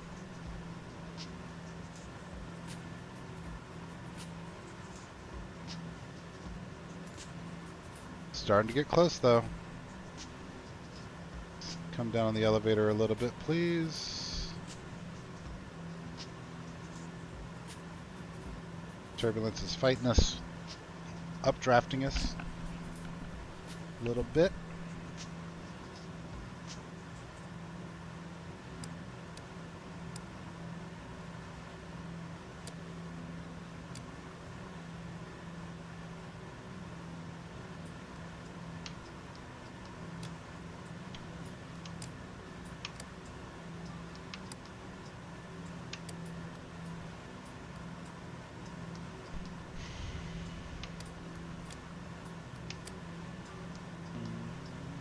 Do-do-do-do-do-do.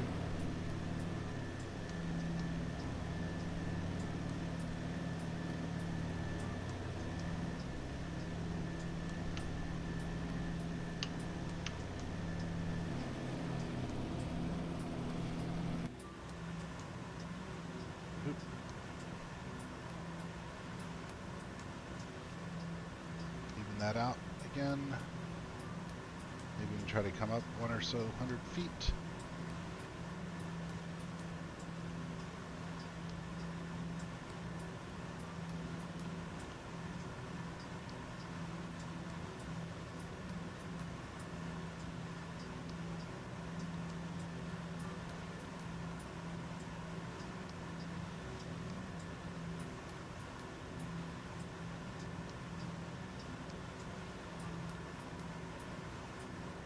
Interesting.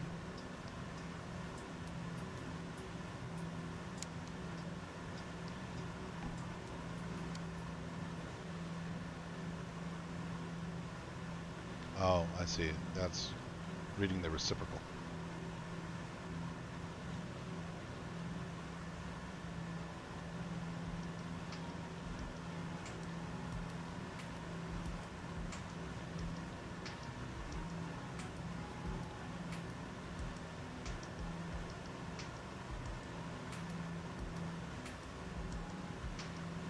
I'm fine with this.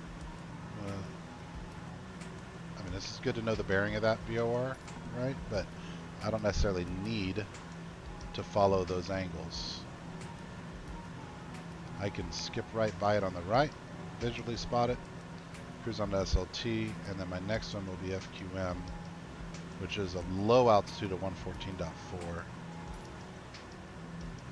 In fact, I think I'm tempted to go to nav 1 here and pop in 113.6 and then go to nav 2 and 114.4.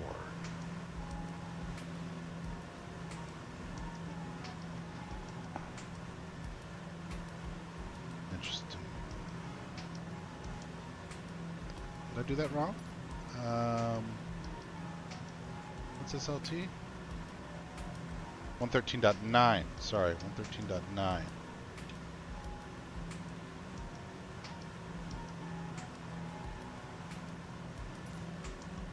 Yeah, perfect. Okay, and we're not in range yet for the 114.4.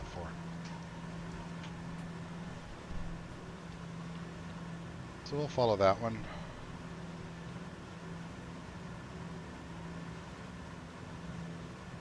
Tells me I need to turn to the left just a tad.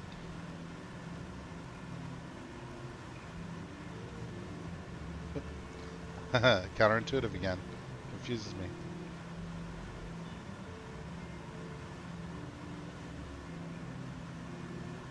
It's because the farther right you go, the lower the number, right? Which is just not the way we think about numbers. We think about numbers left to right. And so that always catches me out that when I turn this left, instead of pulling numbers from the left, I'm pulling numbers from the right, you know, on the gauge. So it's just always going to confuse me a little bit.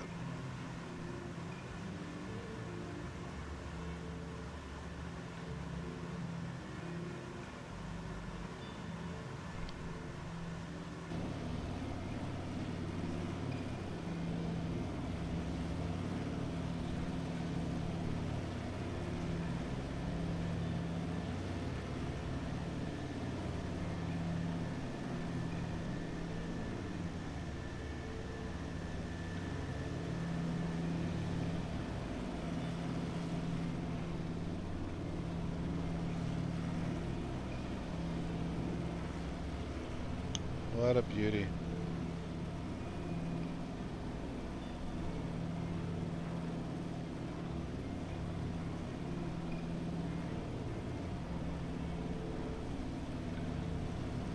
Absolute beauty.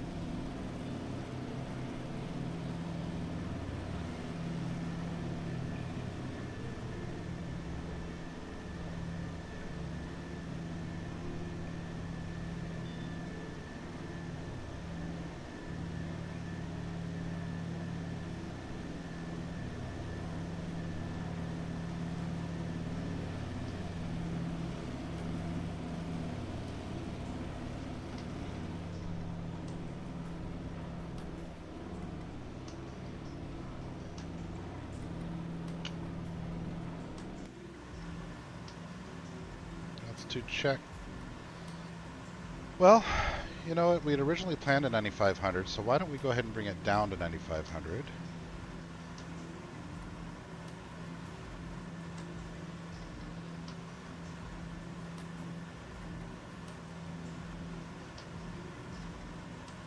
That'll actually speed us up a little bit too.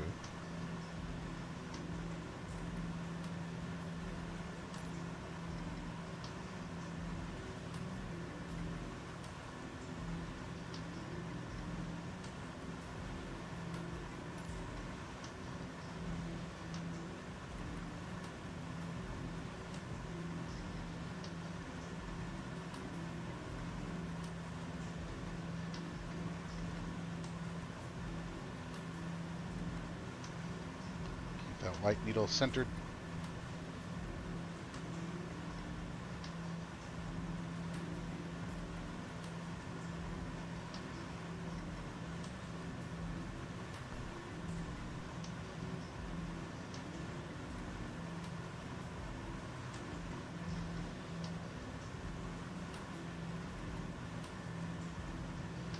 Over 200 miles an hour now.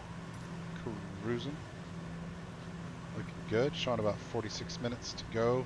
But of course we haven't started slowing down yet. That'll add probably 5 minutes back in.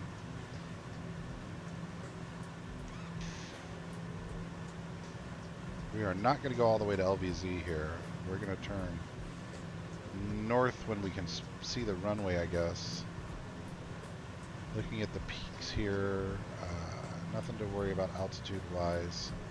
What is the altitude and the barometer at the airport? Let's look at our airport list here. Keep our altitude in sight. Coming up on it, actually.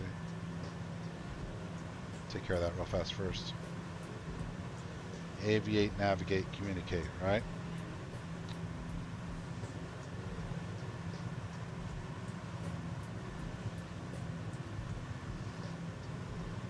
Level out, baby. Come on. Too much, too much.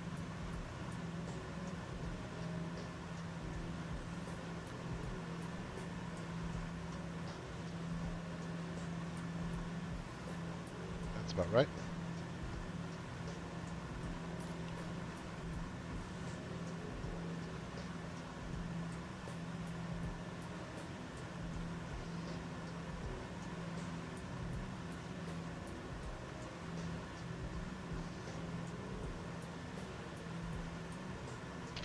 These peaks are all 29, 34, 28, 30.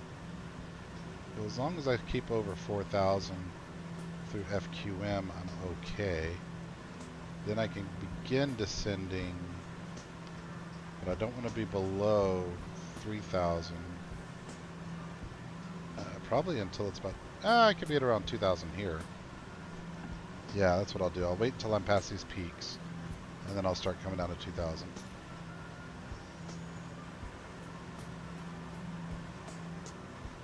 Pretty well leveled off here. 95 Husky.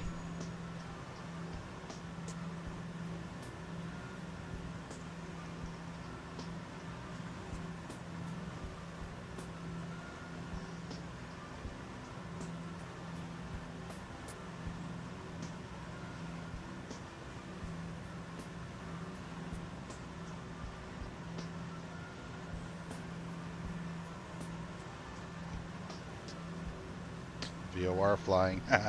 Less of a straight line, isn't it? Hey, there's a plane almost directly above us. Let's see if we can spot it. There she is. Big 777. Way up there.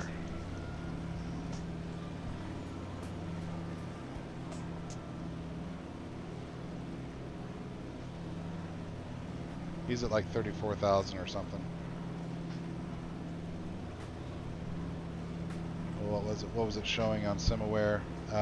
33,000.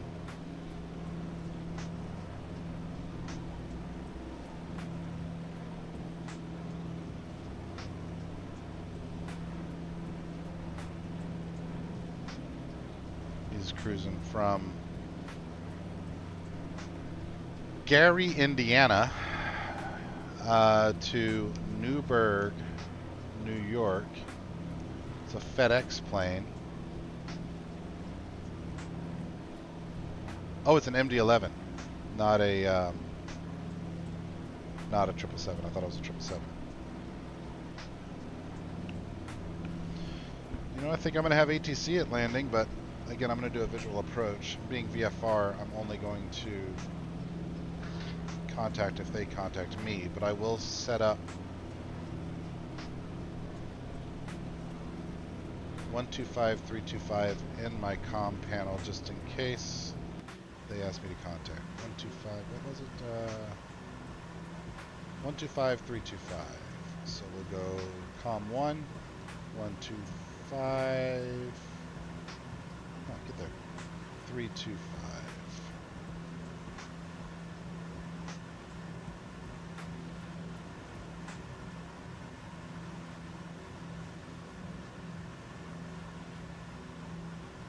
Yep, we are set to switch.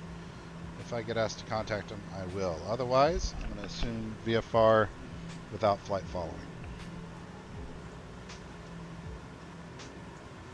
I don't know why SimAware isn't showing that I have a flight plan filed, but I absolutely do in VATSIM, or it wouldn't have let me get started.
Man, we're moving. 190.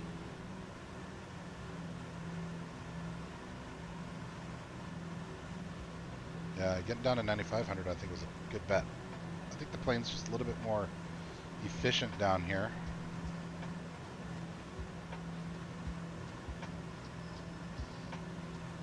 Right at the edge of the green here. It's probably time for us to start thinking about switching our fuel over. Yeah. Switch back over to right main.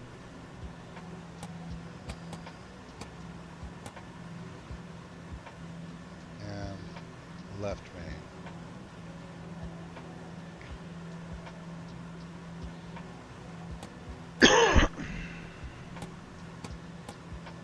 Should be what we've got for the rest of the flight.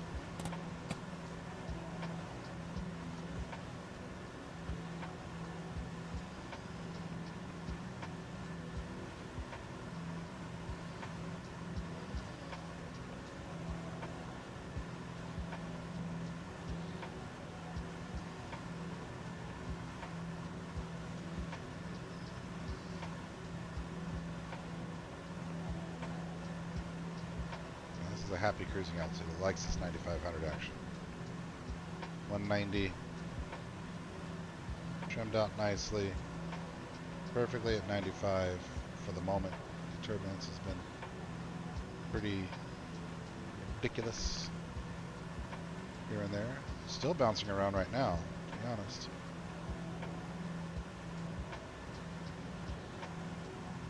Guess I'm under 10,000. I should turn lights back on.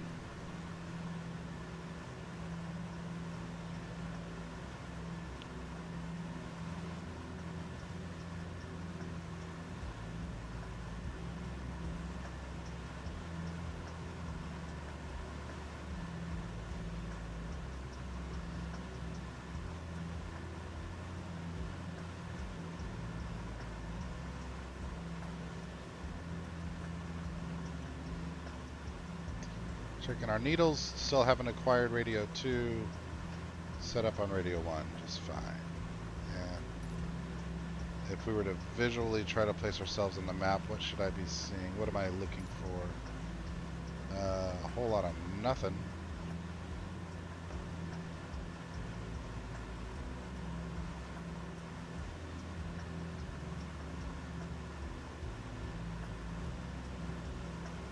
Man, what would you use to identify your position out here? The peaks are too unidentifiable. I guess there's whatever this city is here. There's this airfield. So I'd be looking on the map and saying, alright, well,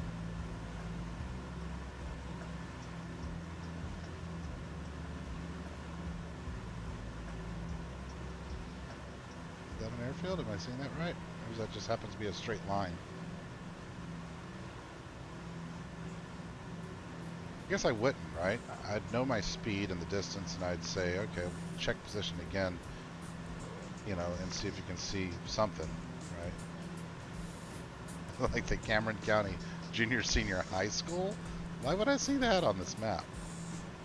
Oh, it's a private airport for a high school? Okay then.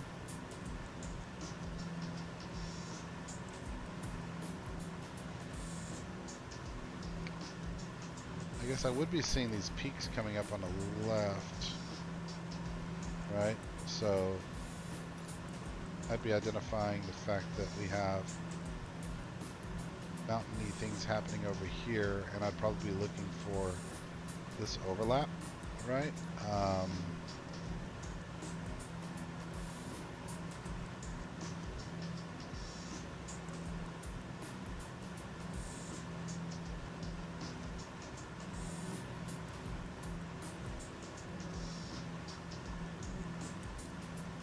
I guess so. I'd probably be using the mountains as indicators right now, I guess.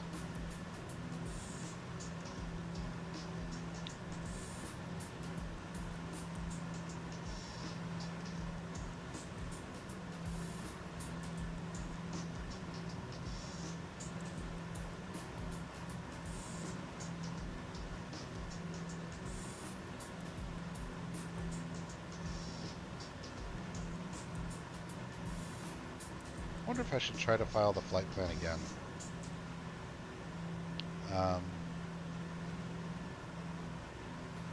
Before I get to this controlled airspace, just in case.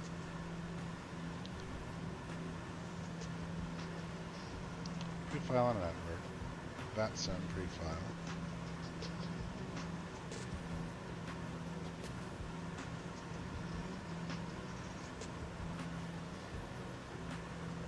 Okay, flight plan filed now. Let's confirm I'm still connected to vPilot. I absolutely am.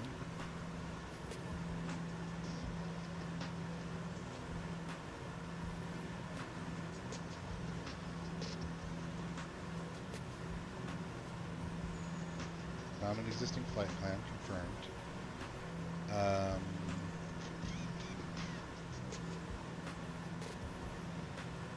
Check SimAware again now. Refresh.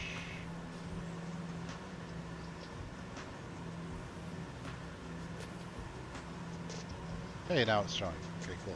What I've been looking at is on SimAware, this was not showing my my airports. It was just showing no flight plan filed. So I know I filed one earlier because it warned me from filing it twice, but whatever. Now it's definitely filed and showing up here at long last, even though it doesn't show the progress. I've obviously flown all the way from Midway, wherever the hell Midway, oh there it is, Midway, all the way over here. So hard to spot without the Great Lakes. I don't know why this map doesn't have the freaking Great Lakes. Maybe that's the way I should look at it now. I can see my lakes.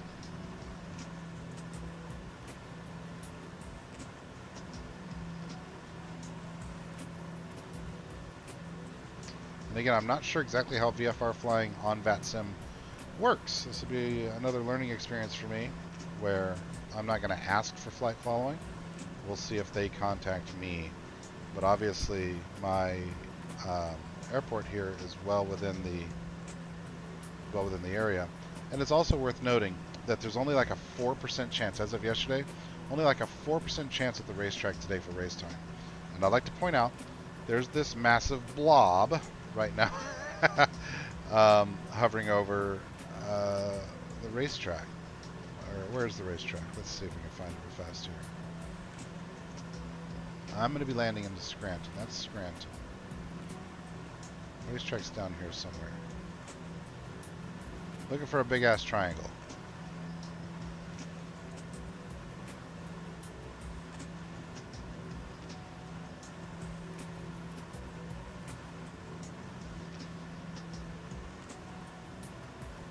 Looking for a big ass triangle.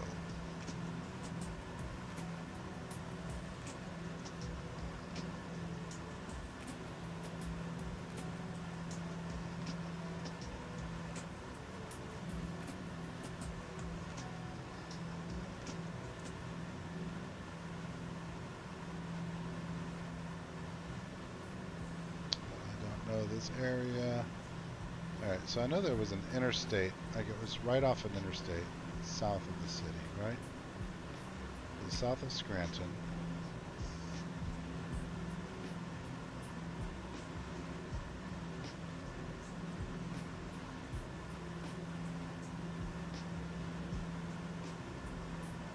There's AVP.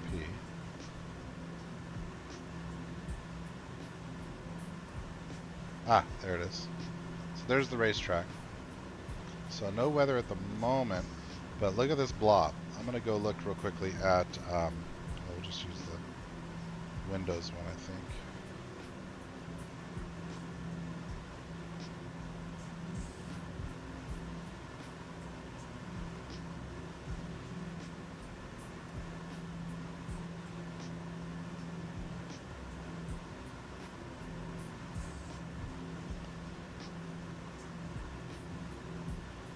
So exactly at race start time, the chance of rain goes up.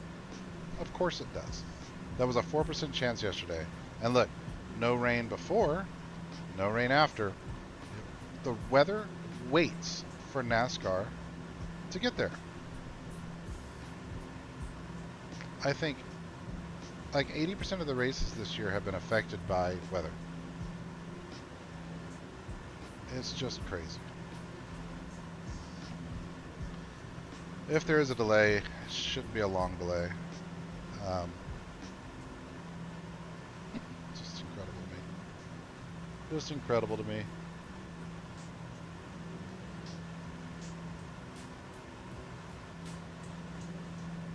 Anyway, getting pretty close to the controlled airspace.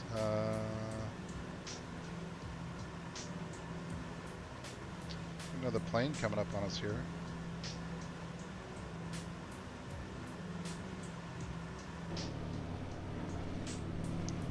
A TBM-9, whatever that is. Is that like 30,000?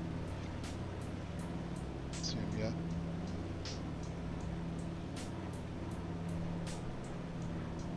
Pretty. Look at this. Altitude 97. Nose down just a tad here. And let's look at our progress. Needle's starting to diverge a little bit. Okay, it means we're getting close. Still haven't acquired our next one. So what I'm going to do is go ahead and turn onto a 111.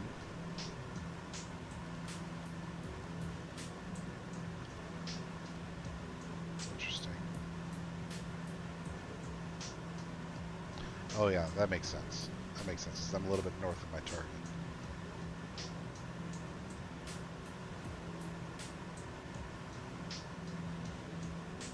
That'll put us back flying directly over the VOR,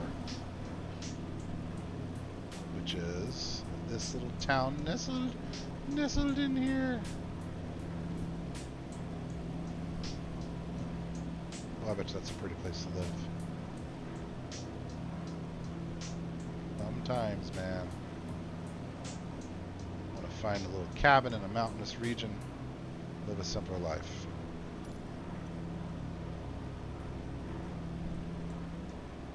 This is Wharton. Slate Run VOR at 113.9. Our next VOR is FQM 114.4, which is a short range. Interesting, it doesn't show me on this map that it's a short range, does it? Is there an indicator?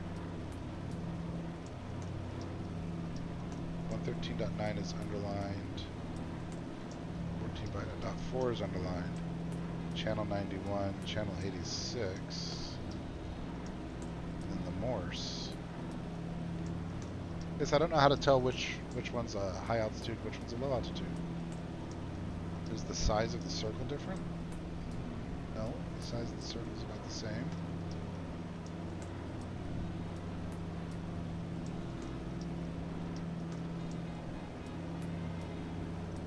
Whatever.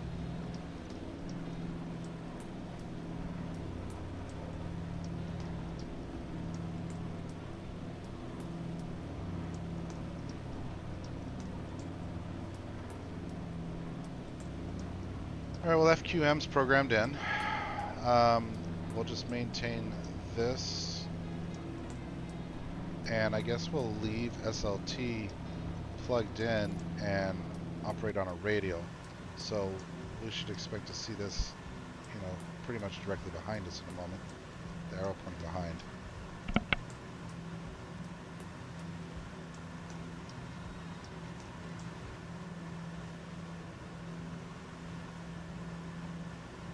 That's right. You're welcome. I'm muted. Damn near 200 miles an hour. This thing is moving. It's trimmed out, leaned out, moving. Temperatures are good. Cow flaps are closed. Ever look back? Good back there, Brad? Yeah, buddy, it's good. All right, cool. What about you, Chris? Yes, sir. Thank you very much. We're in good shape. Okay. I don't know why Chris Busher sounded like such a gentleman there, but whatever.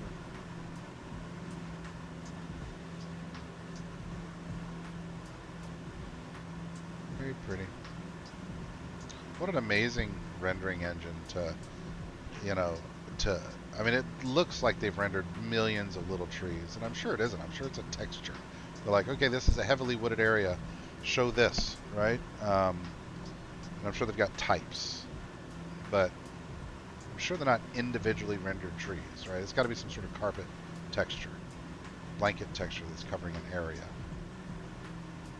This is super cool.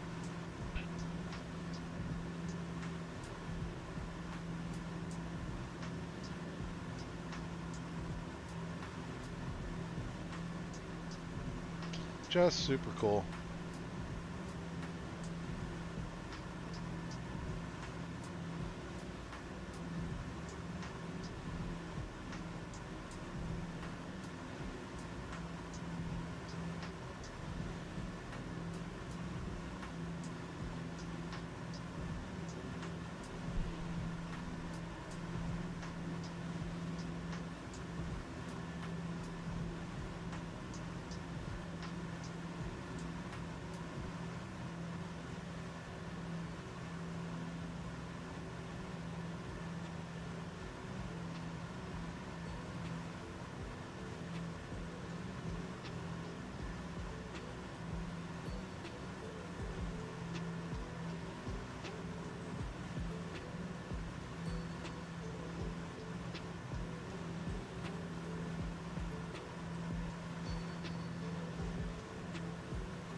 Happens in a vacuum.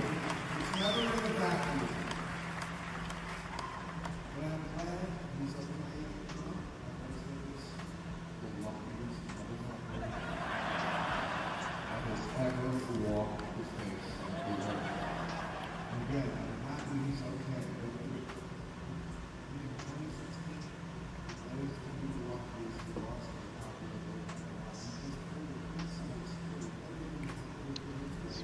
Too hard to hear you, Bill.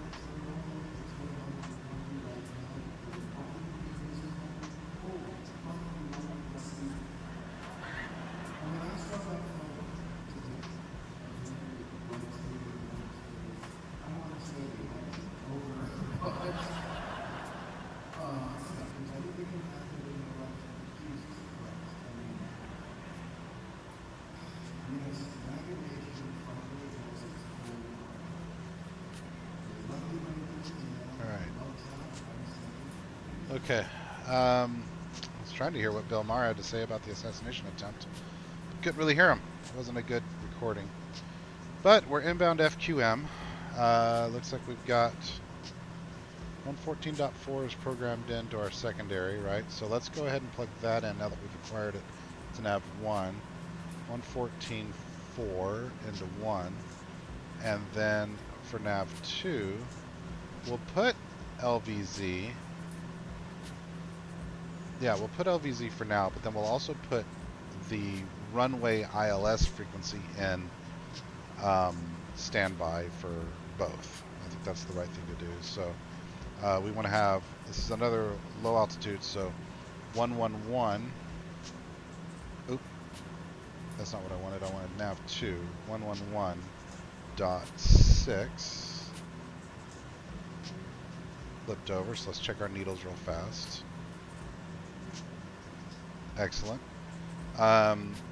So the white is where we're going. The green has not been acquired yet. That's why you see it at 3 o'clock. All right, now let's go back. I think it's 109.9. Let's again look at the ILS runway 4 frequency. 109.9. That's correct. That's the localizer at a course of 4.5. Let's set our barometer for this airport as well. But 109.9, we want to program that in to both nav 1 and nav 2 as our next frequency.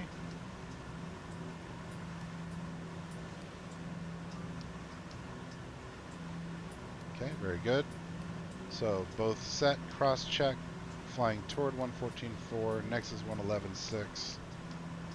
Excellent. Do a quick look at VPilot, make sure I haven't been contacted by ATC and just missed it or anything.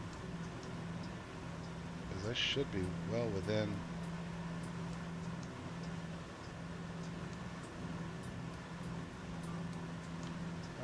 Hit refresh.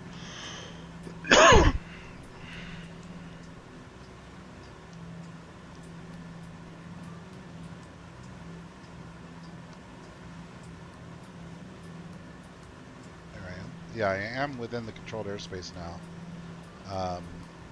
So I'm going to go ahead and flip over to the frequency. COM 1, flip. 320, Sierra Foxtrot 153, climb maintain 17,000. See if you contact me. Climb maintain 17,000.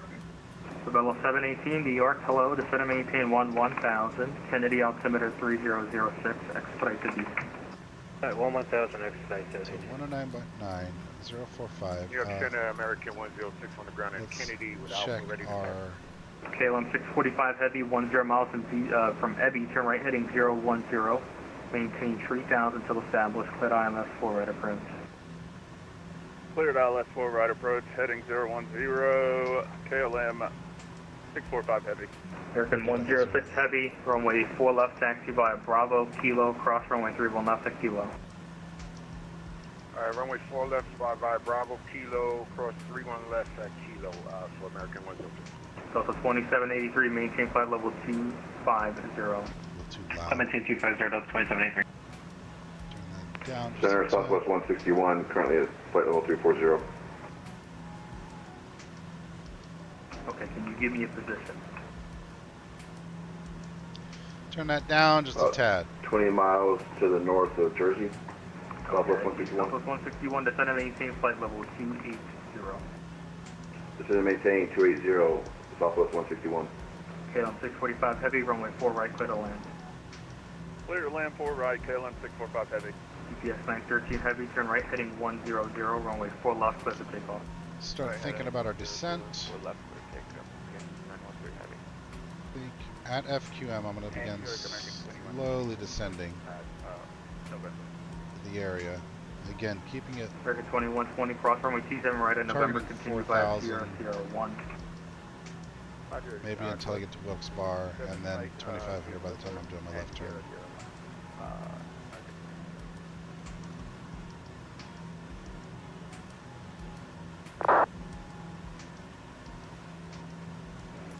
Air France 004 heavy, descend and maintain 3000.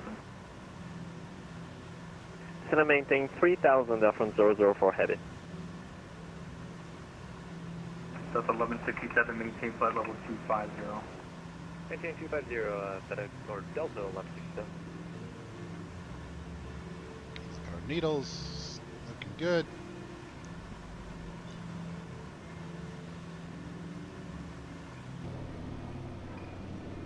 chop going over these mountains. Center Breaker 4653, home for 13. Brickyard 4653, runway 13, clear for takeoff. 13, clear for takeoff, Breaker 4653. American 100, heavy runway 4 left. There's some fun roads around here, huh? Take the Beamer out. Have a good time.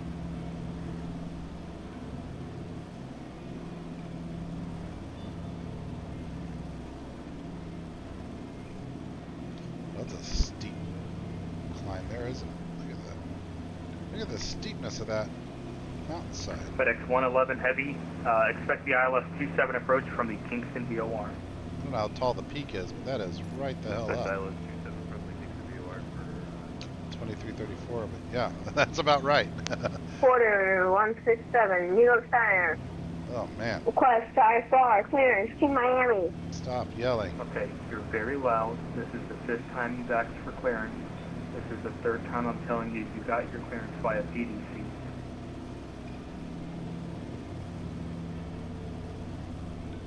Bell 718 cross right set and maintain 9,000. Left at Kilo 1. Okay. Bell 718 cross right set 9,000.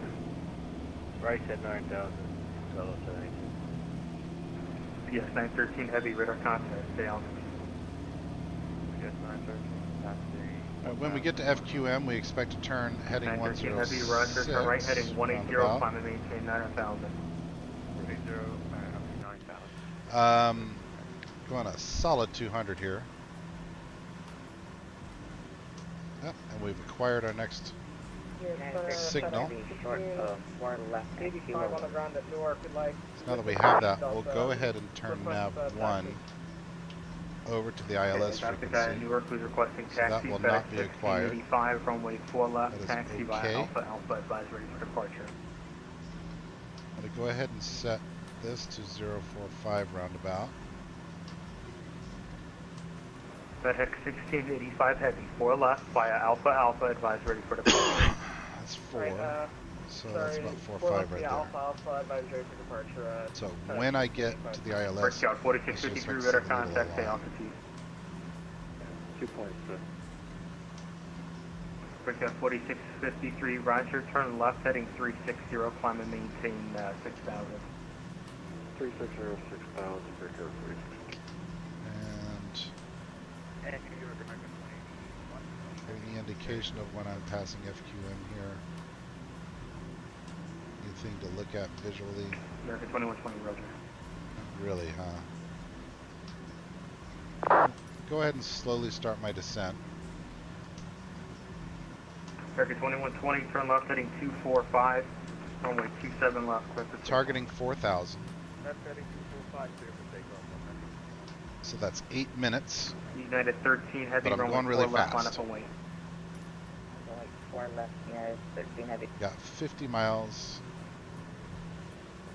So basically like 40 miles roundabout to get down to 4,000. Brickyard 4653, turn left, left turn direct JFK. And then another 10 miles to get to 25. Or actually probably another 5 or 6 miles FedEx 111 heavy, It's proceed direct 2,000 or Kingston, so descend and to maintain turn 5,000. left for the approach. And at this point, I think I'll be able to see the airport in the distance as long as it isn't obscured by any terrain.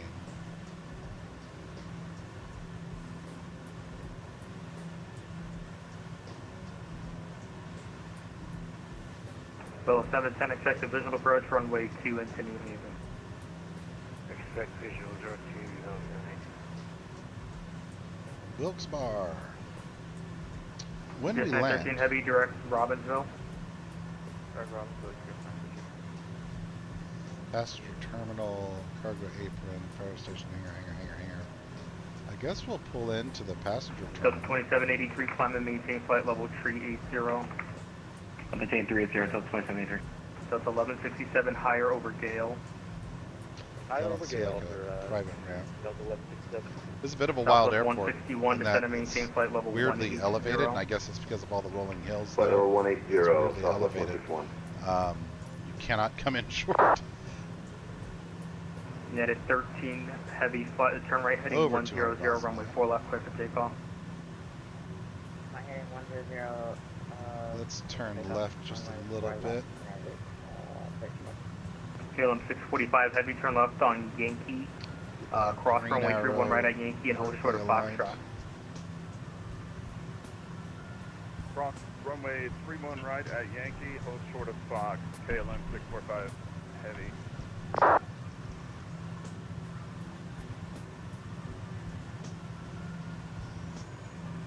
2 clicks more.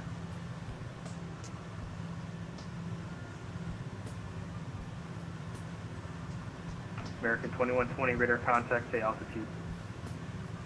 Passing 1,700, 5,021, American 2120, climb maintain 10,000. 10,000.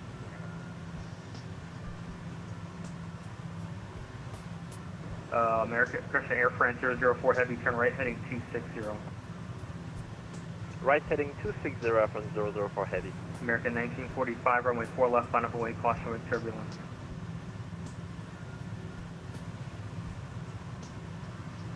Line up and wait, American. Alright, ladies and gentlemen, we are descending KLM 645 into heavy, the which Pocono terminal are you parking Mountains at? area.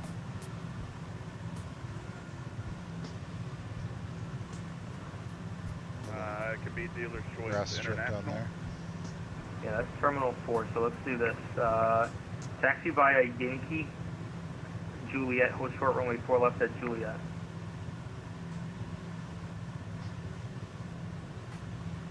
Yankee Juliet, hold short 4 left at Juliet, KLM 645 heavy. American 2120, proceed direct Stolen. I want to increase my rate Sierra of descent a Foxtrot little bit 153, contact Washington 133.72. here. Oh, maybe. 153, contact descent 133.72, thank you. Delta Also a little 1167, off climb and maintain course, flight I level think I should be, 380. Delta 380, Delta 1127. At a 13 heavy, radar contact, say altitude. Passing to 1,700 for 5,000 units, 13 heavy. Tell him At you're a not the 13 boss of heavy, me. turn left heading 050, Alright, climb when and I get maintain near the town, I 17,000. should expect to see this runway off to my left. 050, 17,000 units, I think as it stands right now, Velo I'll 718, fly direct directly New over Haven, it. That's descend at not- pilot's discretion, maintain 3,000. New Haven 3000. I am going to do a little bit of a Just advise turn us when you have the field in sight. here to the right, so Order 167, request taxi to be active. Order 167, how do you hear this frequency? Loud and clear. Okay, I hear you overly loud. And this is like the third time you stepped on another readback, sir. I need you, I really, really need you to listen to the frequency, sir. Please. Air France 004 Okay. heavy, turn right heading 300. Heading 300 from 004 heavy. Order FedEx 1685 heavy, runway 4 left, clear for takeoff. Alright, clear for takeoff, 4 left, FedEx 1685. alright, New York, descending, United 14, passing 7,000. I am going to descend a little bit Alright, I further. got you. Just 1 sec. American 1945, turn right heading 100, runway 4 left, clear for takeoff. A little bit faster. Right heading when we get down to 100 4,000. for Make left. sure that I'm clear for there. takeoff. New York Emirates 1 Lima. We are cruising, man. We're Emirates going 1 Lima, New York, fast. center standby. 210, I'm almost sorry, 220. who was ready for taxi at Newark? United 1456, right, taxi for left. At a 1456, runway 4 left, taxi via Bravo, advise ready for departure. Taxi via Bravo, Run over these taxi peaks. 1456. These are the tall boys. That's why we need to be at 4. At a 13 heavy, direct merit, maintain 17,000. No more peaks. 13 heavy. Brickyard 4653, climb, maintain 7,000. 12. American 106 heavy, runway 4 left, line up away. 1 left, line of your way, Okay. American 106. Pretty happy with it. Order 167 heavy, stop taxi, stop taxi.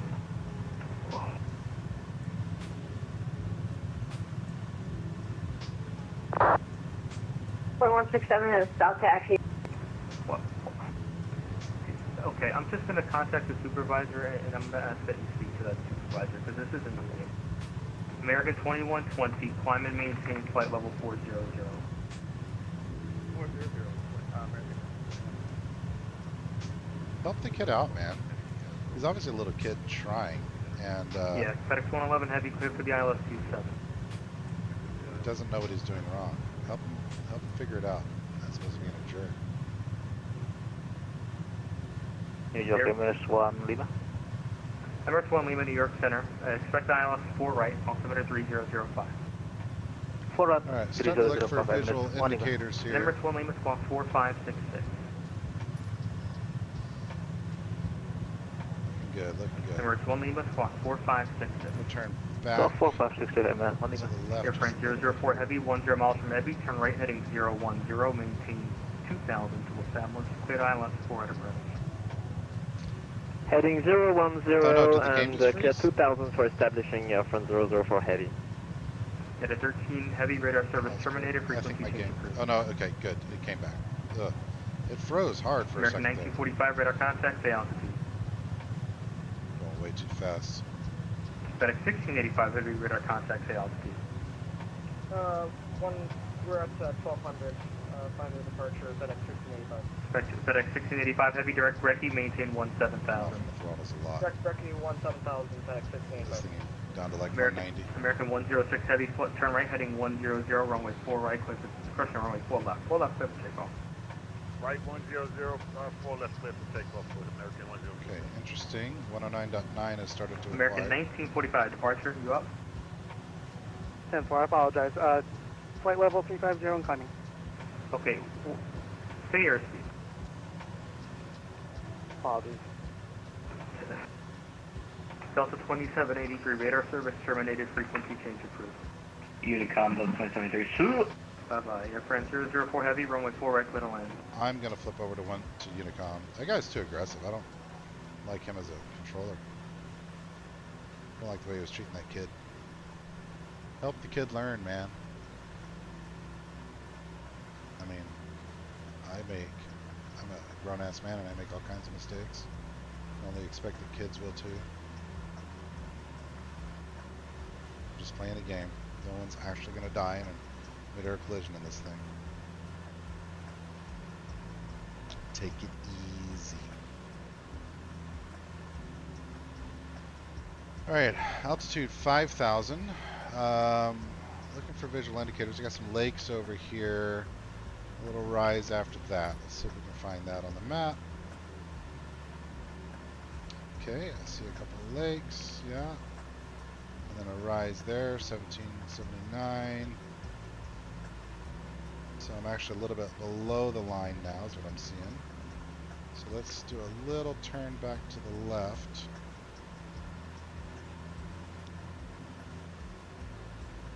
So what I'm looking for right before my turn is Wilkes Barre. It's a small airport right in the center of town, it looks like.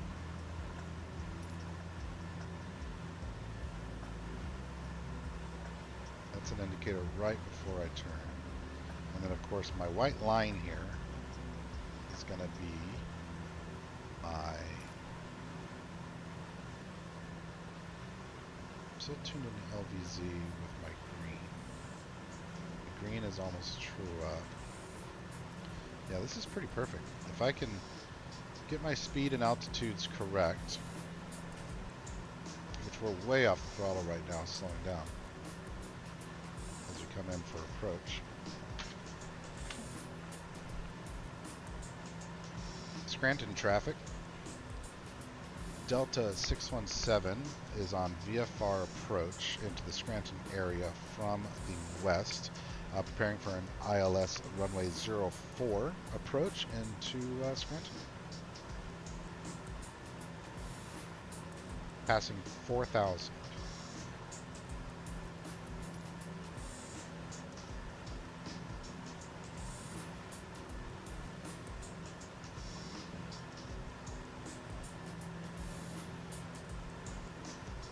Pretty happy with this descent profile, I think.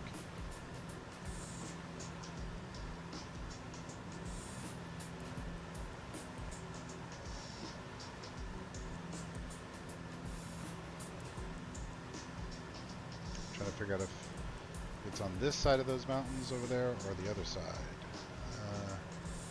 like I'm flying over these now. Yeah, okay, so in this valley up to the left here. I do not see the runway at the moment. Got a good deal of valley haze. Oh, is that the runway? No, I think that's Wilkes-Barre. Okay, good.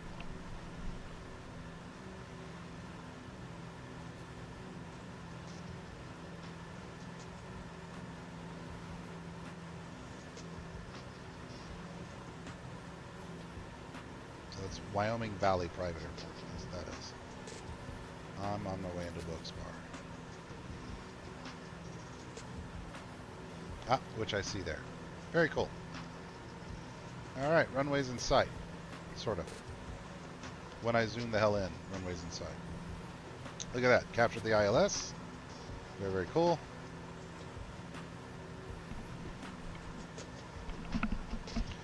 All right, Ben. See if you can land this thing. I'm going to go full mixture, full prop. Come back up on the throttle some. Some good control authority here.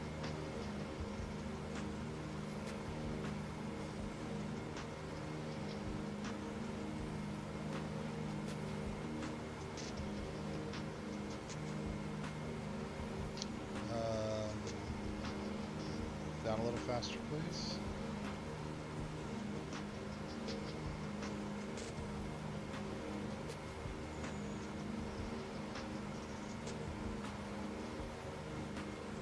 Off on the throttle a bit. Really want to start slowing down here.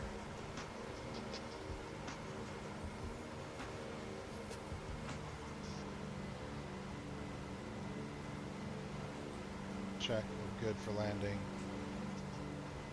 Our needles here. Let's go ahead and start turning here. Or 4-5. Okay. I'm gonna go off on the autopilot and let's start flying the airplane in.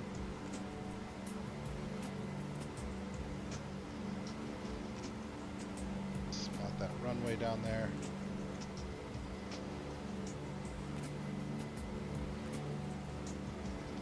Is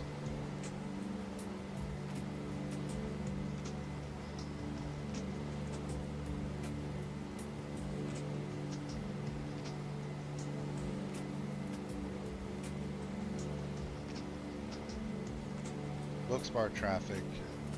Delta 617 is type DC3 on final for runway 04. Wilkes-Barre traffic.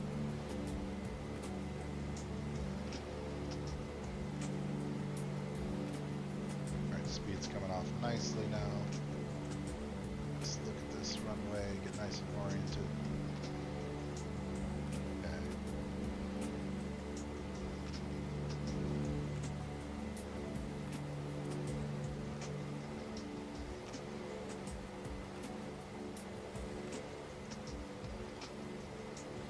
Coming in a bit high here.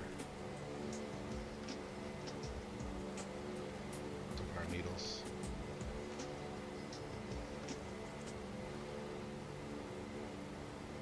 Turning on, and yeah, we're coming in high. I know. You want a little bit of throttle, don't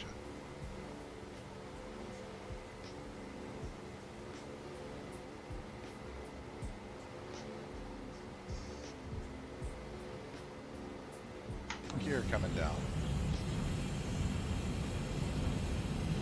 Landing lights are on. Gear down. A little more drag. Get to 110 and we'll drop flaps. Turn back just a little bit.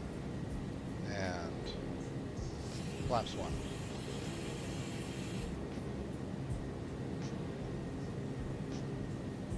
Glide slope, we're a little off right and a little high. Let's come down. I don't want to be high. That's what causes the bounces.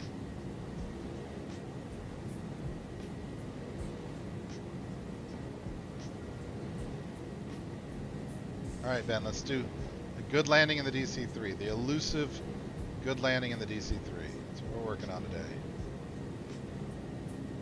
Starting to see the PAPI lights showing 4 whites. It's not what we want to see. We want to see 2 white, 2, okay, 3 whites. And let's go flaps 2. Check our gear indicator, gear green. Still 4 whites now. Off on the throttle. Off on the throttle. Okay. Alright, 3 white, 1 red. Loving it, loving it. Flaps 3. Alright, float her in, float her in, float her in. A little bit of power back in it.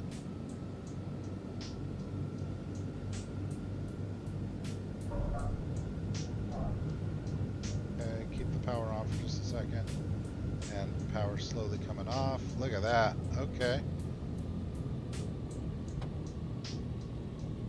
Keep the nose down. Keep the tail up. Decelerate, decelerate. My God, Ben, did you do it? Slow down, slow down.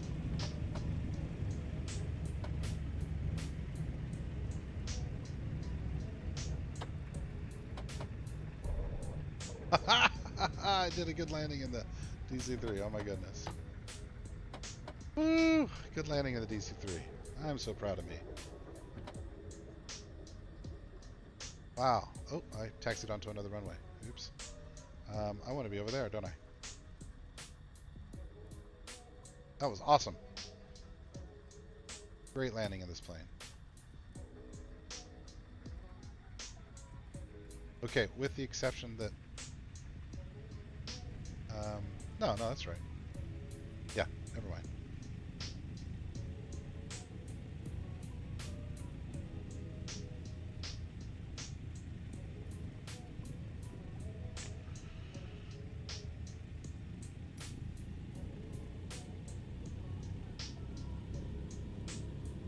That was great.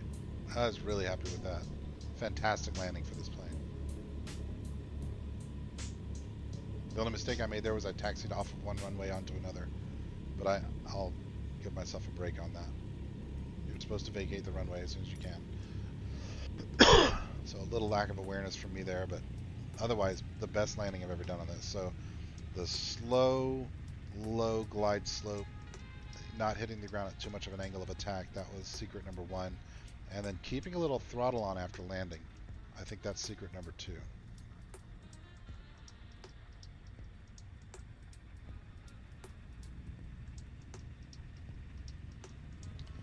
See some marshalers over there. I'll taxi over to those guys. Is that a spot that I can park in without a jetway? Because that would be more realistic.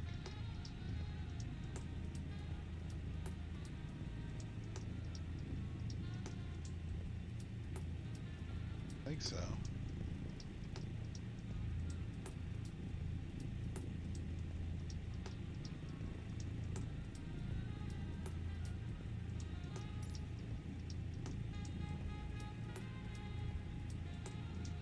That's what this looks like. Park there. That was a successful VOR to VOR flight. I'm really proud of myself today. Did good.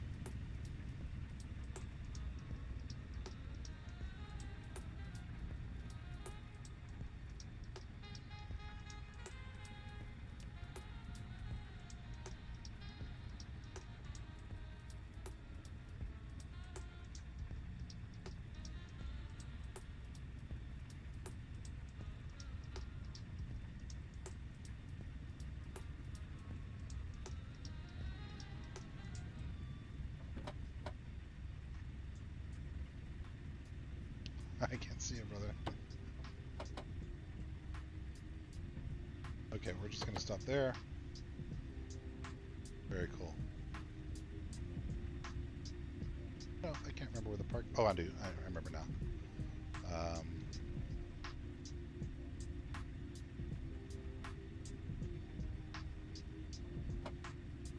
I can't remember how to get to it. Hang on. There it is.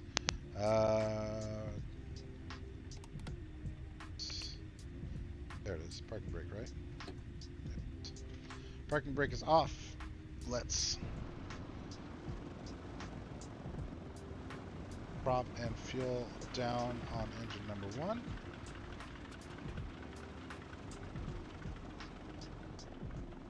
Very cool. Near perfect parking job too, huh? And number 2. Go beacon off, landing light off, taxi light off, strobe off, pitot off, generators off. Thing off there, and then we'll go overhead here, and we will pull off. Check all of our switches. Good, levers look good, cowl flaps look good. Put our coolers up and lowers down. And off of the fuel selectors.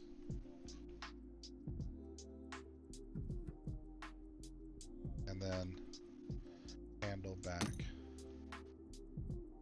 Go! Successful flight in the beautiful DC3. Let's get these guys out of the airplane so that they can get their stuff and go win a race. Both Brad and Chris are pretty good at Pocono, and I think they stand a chance today. So thanks so much for watching, those of you who dropped in, and for anyone who watches this after the fact. I'm so proud of that flight in general, as well as, but especially the landing. The landing to me was, I think, my best one ever in the DC3. So really, really happy with that, and I appreciate you hanging around.